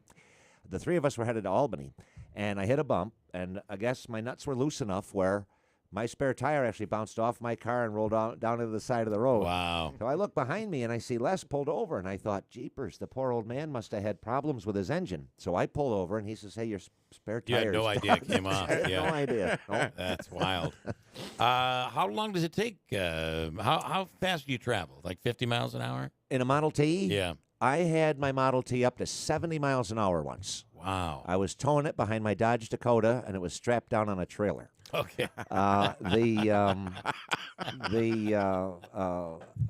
Model T, I think, is rated on the bench for about 45 miles an hour. All right. But a good cruising speed, so the three of us, the dog, and maybe a cooler of Saranac root beer, would be probably 35. Maybe between 32 and 35 is a good cruising speed. And also, it was a thing. Like, my grandfather always would say, back in the day, we would always have to carry a spare tire. Oh, tubes. And maybe more than that, because the tires you'd oftentimes have a flat tire. Oh, yeah. Happened a lot. It did. I have, and it was funny because the lady here that was who's running for the mayoral. Yes, Celeste, yes. Her father and I may very well have met because friends that I have from this area, some of them have passed away, some are still living, we used to go to the national tours in the Model T Ford. And if it was close, say this side of the Mississippi and north of the Mason-Dixon line, we would drive. So when she says, "We don't know how to get the car from New Hampshire to New York," it's like, lady, drive it. Drive it. I drove my sedan, took 2 days and there was like 4 of us. Because the trip is longer. You spend the night. Yeah. It's 5 hours to Albany. I used to take my car for my drill weekends in the Navy. Well, you think about that. There's a reason why they would like my grandparents lived south of Ilion, up near Cedarville, and it was a big deal. You had to make plans to drive to Utica. To go to town, sure. I mean, it was a big deal. Now this is well there. At this point, we're talking about the 1970s, and they have, nice vehicles and all that, modern vehicles. But, there was still that mentality that a trip to Utica was an adventure. It was a day trip going into town. Yeah, that's right. Going into town. And my grandparents, when I drive to visit them, used to say, "Hey, sit down and rest. You just drove in from Vestal to Binghamton." Yeah, that's but right. anyway, but you've got to remember, too, back in the 1920s, people didn't drive like they do today. Right. Most people walk to work. Here in Utica, we had the beautiful trolley system, which ran on electricity. Yeah. Which I don't understand why the government wants everybody to get an electric car. Reinstall electric public transportation. Yeah, changes everything. And it would make money for the city, and it would save the taxpayer $75,000 on a car. But you didn't drive. You didn't come home from work and take your kids to Syracuse to the mall for a pair of sneakers. Right. Well, I have to say that does happen. Stuff like that happens. Oh yeah. Just think, it was one time my wife was a big Dairy Queen fan, and she got home from school, and I'm like, "We're going to Oneonta." Oneonta. Got an ice cream and came home.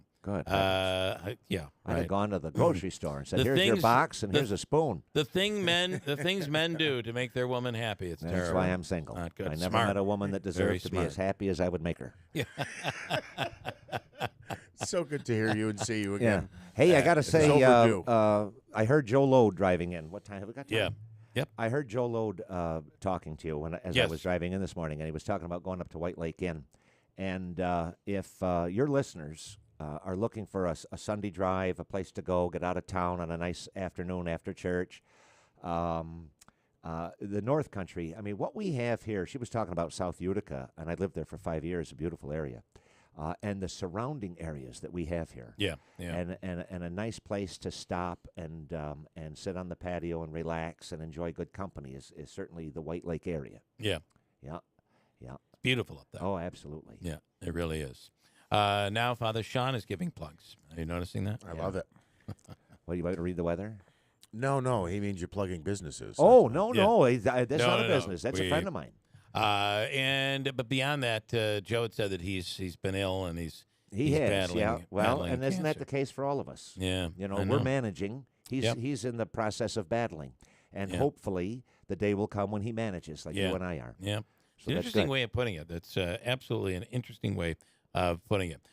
Davey, is this on? Yes. Father Sean, would you take a few calls? We have some people. Oh yeah, let me put my glasses on so I can hear. 315-736-0186. Here's someone calling in for Father Sean. Sheriff Rob Mashel. Good morning, Sheriff. Oh. Good morning, Bill. Good morning, Jeff. Good morning, Father. How are you? Good morning, Sheriff. Nice to hear your voice. Same here. Hey, Bill, I just want to take the opportunity to welcome back Father Sean. Father Sean has been reappointed as our chaplain at the United County Sheriff's Office. Nice. When I first became sheriff, Father Sean was our chaplain and helped us navigate through some pretty difficult times. And then when he got deployed, he had to leave us. Our most recent chaplain, Father Art, he's being reassigned to another church out of the area, so he had to resign, and we immediately brought Father Sean back on board. So we're happy to have him back, and just it's great to have him back, and look forward to working with him as we move forward here. That's awesome. It is. Thank you, Sheriff, for saying that. I'm happy to work for the Oneida County Sheriffs as their chaplain. When you watch on Facebook or if you watch on the news, anytime you see the Sheriff's Department, our county Sheriff's Department represented anywhere, whether it's the sheriff or his deputies or what, the element of professionalism is just second to none. Second to none. They really do. Their Thank color you very guard, much. of course, I'm a military guy. Their color guard is outstanding. Yep. Good stuff. Thank you, and have a great day. Thank you, Bill. Thank you, Sheriff. We appreciate it, and that's great news. Yeah. Stand by. We're going to break and come back here and hang with us till 9. Sure, I'm here. I'm all yours. Father Sean O'Brien is in studio. You want to chat? Feel free. 315-736-0186. John, we'll get right to you, and we'll take others as well. 315-736-0186. I'm Mike Delaney. When elected mayor, backed by 8 years of direct action with the people as council president and decades of professional experience, I will establish a new roadmap for our city based on the needs and concerns garnered from your doorsteps. Standing alongside you as a fellow citizen, I will lead as a trustee of our tax dollars with a keen attention to detail, committed to setting policies that will improve the delivery of all city services, holding our government accountable. Send the right candidate to the general this year. June 27th, vote Mike Galimi for mayor. Paid for by Mike for mayor. I'm Celeste Friend. I'm running for mayor of Utica. When I'm out talking to people, one thing comes up again and again: paving. As mayor, I will create a transparent system for paving. We'll evaluate each street and publish a list of worst to best. You'll know when to expect your street to be repaved. Please vote for me in this month's Democratic primary. Early voting starts June 17th. Election Day is June 27th. Paid for by the Committee to Elect Celeste Friend. Sometimes it can be hard to find a fulfilling job that you love, but that's not the case with the Whitesboro Central School District. We're hiring bus drivers now for next season. Whitesboro Central School District is a leading school system in central New York, serving 7 schools, 3,100 students, and holding a 92% graduation rate. You can help drive the success for our children. Drive for a local employer that takes pride in the success of our employees and our students. Come drive for the best with great benefits, flexible schedules with summers off. It's a great part-time or full-time job, perfect for anyone with a tight schedule or retirees with extra time. If you'd like to work where you can make an impact in the lives of our children and you have a commercial license, Class B, we want you to drive for us. Join our successful team and help drive our future leaders with Whitesboro Central School Transportation. Call Andy today at 315-768-9740 or stop by the garage, 20 Wood Road, Whitesboro. Andy's waiting for you.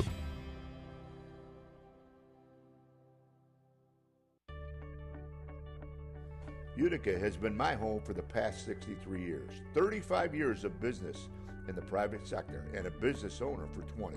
Over 20 years of serving Utica as a professional firefighter. Past chairman of the Public Safety Committee, 3-term elected council at large, making Utica a better place to live. Experience matters. Elect endorsed Democratic candidate Frank DeBrango on primary day, June 27th. Paid for by Friends of Frank DeBrango. Hi, I'm Bill Morehouse. I'm the Chief Financial Officer of the City of Utica. The city is on an upward trajectory. We need to maintain that trajectory. We need a leader with honesty, integrity, and someone who can truly lead our city forward. That person is Frank DeBrango. He has the experience, he has the knowledge. I'll be voting for Frank DeBrango on June 27th primary day, and I hope you'll join me. It's very important for the Democratic Party that we make this happen. Frank DeBrango, the next mayor of the City of Utica. Paid for by Friends of Frank DeBrango. If you have severe back pain, neck pain, or shoulder pain, there is help. You don't have to live with that chronic pain. In so many cases, chronic pain can be debilitating in so many different ways. Enter Dr. Hyder and the Omni Surgical Center in Utica. You no longer have to live with that pain. Their website, killpain.com. It's where modern technology meets cutting-edge surgery. It could be a non-invasive procedure, an injection. It could be a surgical procedure that is less invasive that can eliminate the pain. It's the Omni Surgery Center. Call them today or visit them online at killpain.com. Killpain.com. Phone number 315-765-8448. The Omni Surgery Center with Dr. Hyder, located on French Road and in the Utica Business Park. WIBX 950 and 106.9 FM. This is Keeler. And the official coffee of the Keeler in the Morning radio program is Daylight Donuts in New Hartford. A very quick and speedy drive-through. You're in, you're out, you're on your way. And Father Sean, it was his first request this morning. Where are the Daylight Donuts? Where are the donuts? And pain. I remember in boot camp, our Marine Corps gunny sergeant said, pain is fear leaving the body. Yeah. and I never realized until I went to boot camp just how much fear I must have had in myself. Yeah. Boy, did it hurt. Yeah. Boy, oh boy, I can only imagine. So I have some comments here this morning. Let's see. Larry says, Bill, I can guarantee you Frank DeBrango did not say he does not want to answer the tough questions. I would not rely on Stefan. I would have Jeff text him, and I'm sure you'll get a different answer, and I'm willing to bet on that. Well, I think he would definitely get a different answer. Mm-hmm. I don't think he would say that twice. Stefan tends to be someone who I find to be fairly accurate when he describes something that was said. Do you feel the same way? As much as I knew, your history with Stefan goes well beyond me. Now, I will say this. I said to Stefan, and I said this on the program yesterday as I was giving him a ride home from the Utica Blue Sox game, I looked at him and I said, he didn't say that. And he laughed and he said, yes, he did. And I said, he did not answer your question and say, I don't want to go on the show because I don't want to answer any tough questions, and they ask tough questions. And he goes, yes, he absolutely did. I was just, I said, wow, he actually said that. Now, maybe he was being sarcastic. You can look maybe at he it was. in different ways. Rick this morning says, so DeBrango won't debate. Cross him off the list. Any politician running for office that will not debate an opponent does not deserve to win. His response, what a wuss. Okay. Well, and I will say this. This is, and we're happy that Celeste came on, but maybe she says something that you wholeheartedly disagree with. Right? Then maybe you say, okay, well, then maybe I like this guy. The fact that he won't debate is unfortunate, certainly, and she's called it disqualifying, and I find that hard to argue with, but at the same time, if you don't like her position, does that mean you just have to support her? Yeah. Bill asked Father Sean what he thinks about Father Joe Salerno, who is retiring after 43 years. I had that question here. That is Stefan Rabitsky. What do I think about what? He's 75 years old. Yeah. God bless him. He made it. I don't think I'll make it that long. But we will. We're going to get there. We may. Joe, Father Salerno, when I first went to Utica, I believe I was in Lourdes, and I believe that he was at Mount Carmel Parish, Our Lady of Mount Carmel Parish. And he's known me. Well, we've known each other for the 30 years that I've been a priest. He's a great guy. Yeah. Is it a loss? Well, he's not leaving. Right. He's retiring. The one thing people have to realize, Father says he's retiring. He's not retiring from the priesthood. You're a priest till the day you die. He'll retire from administrative responsibilities as a pastor. Interesting. Okay. But you'll always see him in the area saying Mass, or maybe, depending on what he visions retirement looking like. Yeah. Doing funerals, weddings. So his retirement is a retirement from administrative responsibilities. It's not from being a priest. Unlike in radio, when we retire, you're done. We go you do far, far commercials. away. Probably still do commercials. John, been waiting on line 4. John, good morning. You're on with Father Sean. Yes, good morning. I was wondering, you have a restored older vehicle, Model T or whatever, I didn't hear it all. Have you ever heard of or was familiar with, years ago, Weir's Wheel Works on Blandina Street? On Blandina? No, I don't remember Weir's Wheel Works. Weir's. I know Weir's Beach in New Hampshire, but I don't know that place on Blandina. Well, it was 50 years ago. I came up in the area, and I remember, I think it had just ended, but they were known for, years ago, all the old cars like the MGs and all those had the wire wheels. Yeah. Okay. Yeah. And they had to be balanced. And Weir's was one of the few places in the whole country that was able to actually balance those wire wheels of English cars and whatnot. So it's and John, you make a good point. Up until I think they closed over 50 years ago. Yeah, but boy, they were rocking and rolling back in the day. Yeah. Father. Balancing the wheels on an old car, spoked wheel or wooden wheel. Remember, there's each spoke individually. There's no rack and pinion steering. There's no, and I had to replace the spokes in my rear passenger wheel from the original 1924 spokes. For whatever reason, that particular wheel went bad. So I pressed them in myself. You can buy spokes online at these Model T places. And, I said, well, that ain't going to work. So I ended up having to send it out. Okay. It is not an easy thing to do. Easy. All right, good stuff, John. Thanks for waiting. Appreciate it. Yeah, okay. All right, have a great day. 50 years ago, I was in 3rd grade. Think about that. I know. Yeah. And then Mike says, my grandfather used to drive his car from Utica to Buffalo on Route 20 because the thruway didn't exist. He also wore a suit, and there was no air conditioning in the car. It was a moment. It was an event. Yep. And then Mike says, I totally forgot about DeBrango getting into a physical altercation with another council member. Perhaps he can use as his tagline for the election, I'll fight for the city. Yeah. Literally. I'd forgotten about that, too.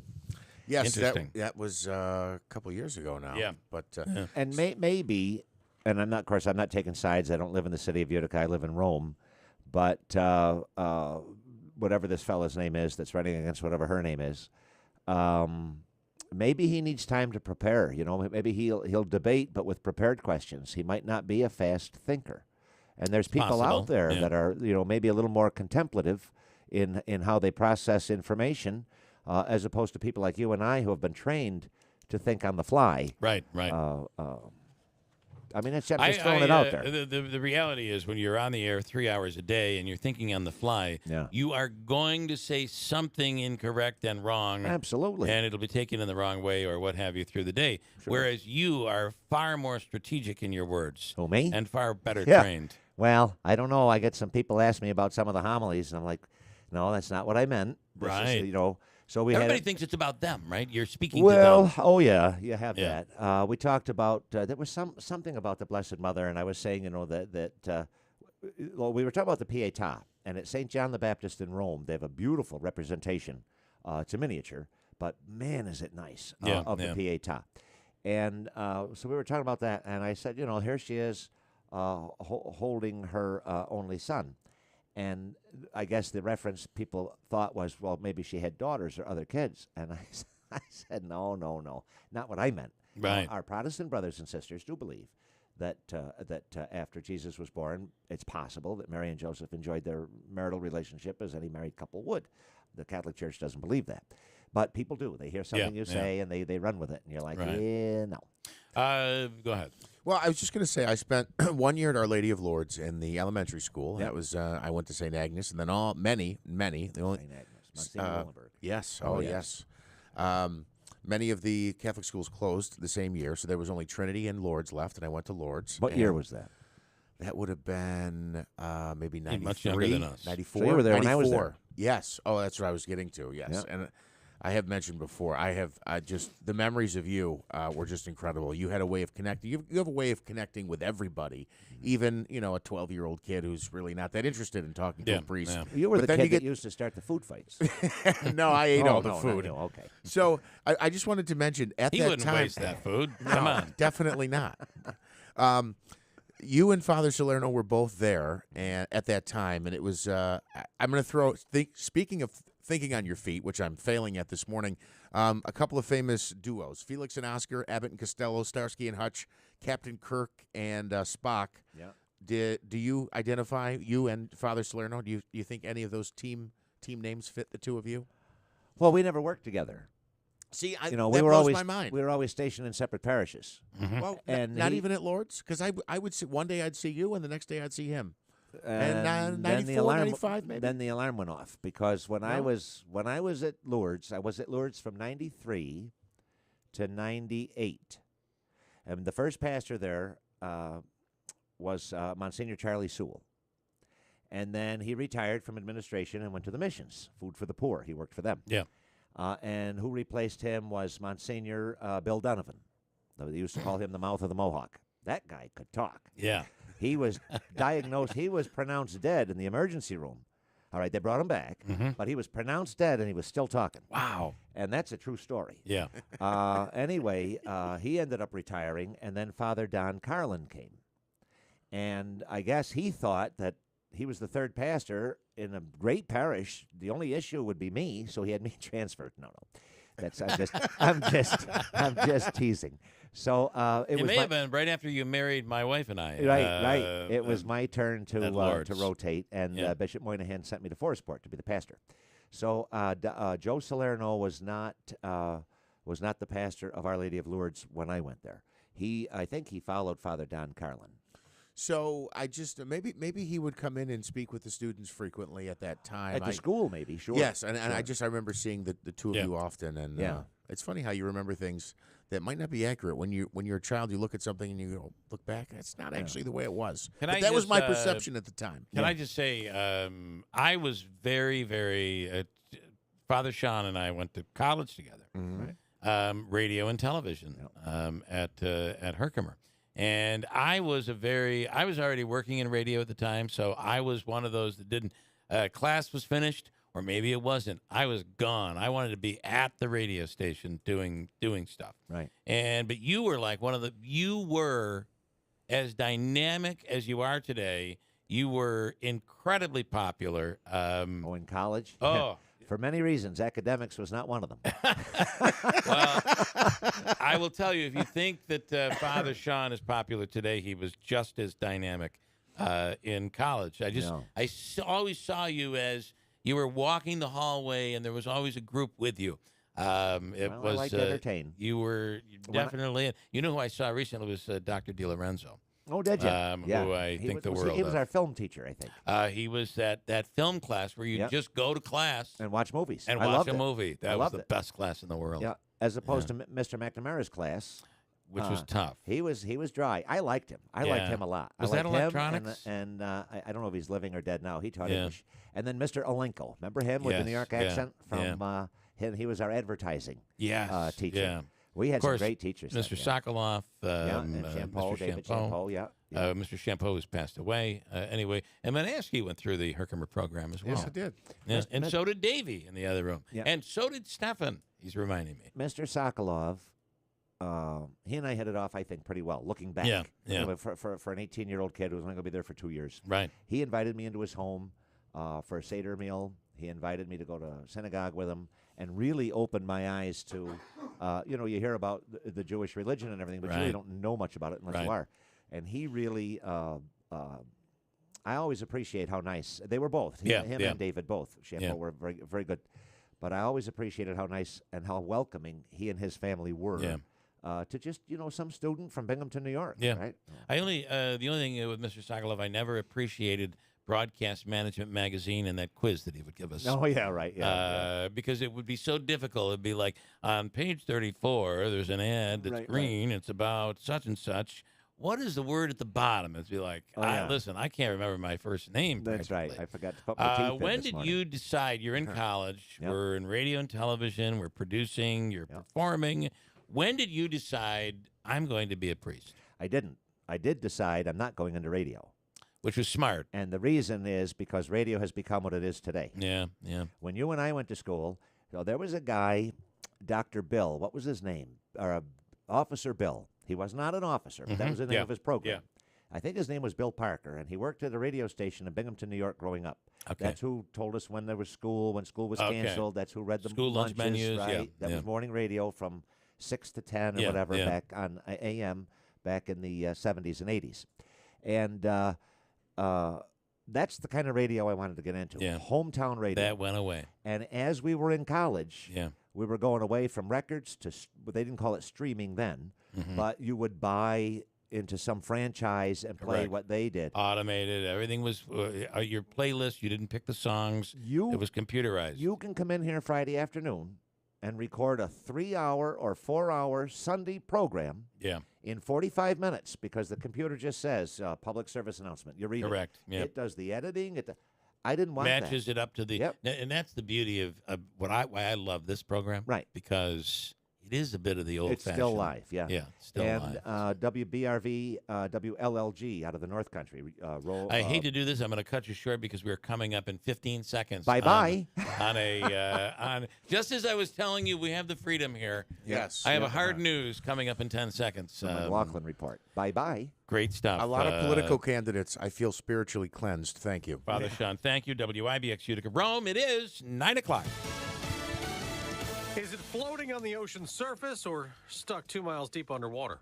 I'm Dave Anthony, Fox News. The Coast Guard keeps searching the surface and using sonar under it, trying to find a submersible still missing on a tour of the Titanic shipwreck. Rear Admiral John Mauger says, we're bringing in technical expertise to understand both the dynamics of underwater search and underwater rescue. If the sub's intact, they may only have enough air to last till Thursday. There are 5 people on board. The expedition company CEO Stockton Rush, French Titanic researcher Paul-Henri Nargalet, and a statement was sent to the Associated Press from one of Pakistan's most prominent families, saying Shahzada Dawood and his son Suleiman were on the trip and that they're praying for their safe return. Hamish Harding, a British billionaire adventurer, lives in Dubai and was one of the people on board, according to Action Aviation, a company for which Harding serves as chair. As Fox's Tanya J. Powers, farther south in the Atlantic, what's expected to be the first hurricane of the season. Tropical storm Brett is continuing along its forecasted track with sustained winds at 40 miles an hour. It's due to strengthen in the coming day or so and reach hurricane status before crossing into the Caribbean, where it should then weaken. Fox's Eben Brown. It's too early to know if Brett might threaten the U.S. Former President Trump tells Fox he has zero worry about the federal charges he pleaded not guilty to a week ago related to classified documents he had at his Florida resort, telling Fox's Brett Baer he's a political target. There are 31 documents listed. Nuclear capabilities of foreign countries, related to military capabilities of foreign countries, intelligence briefings on foreign countries. Why do you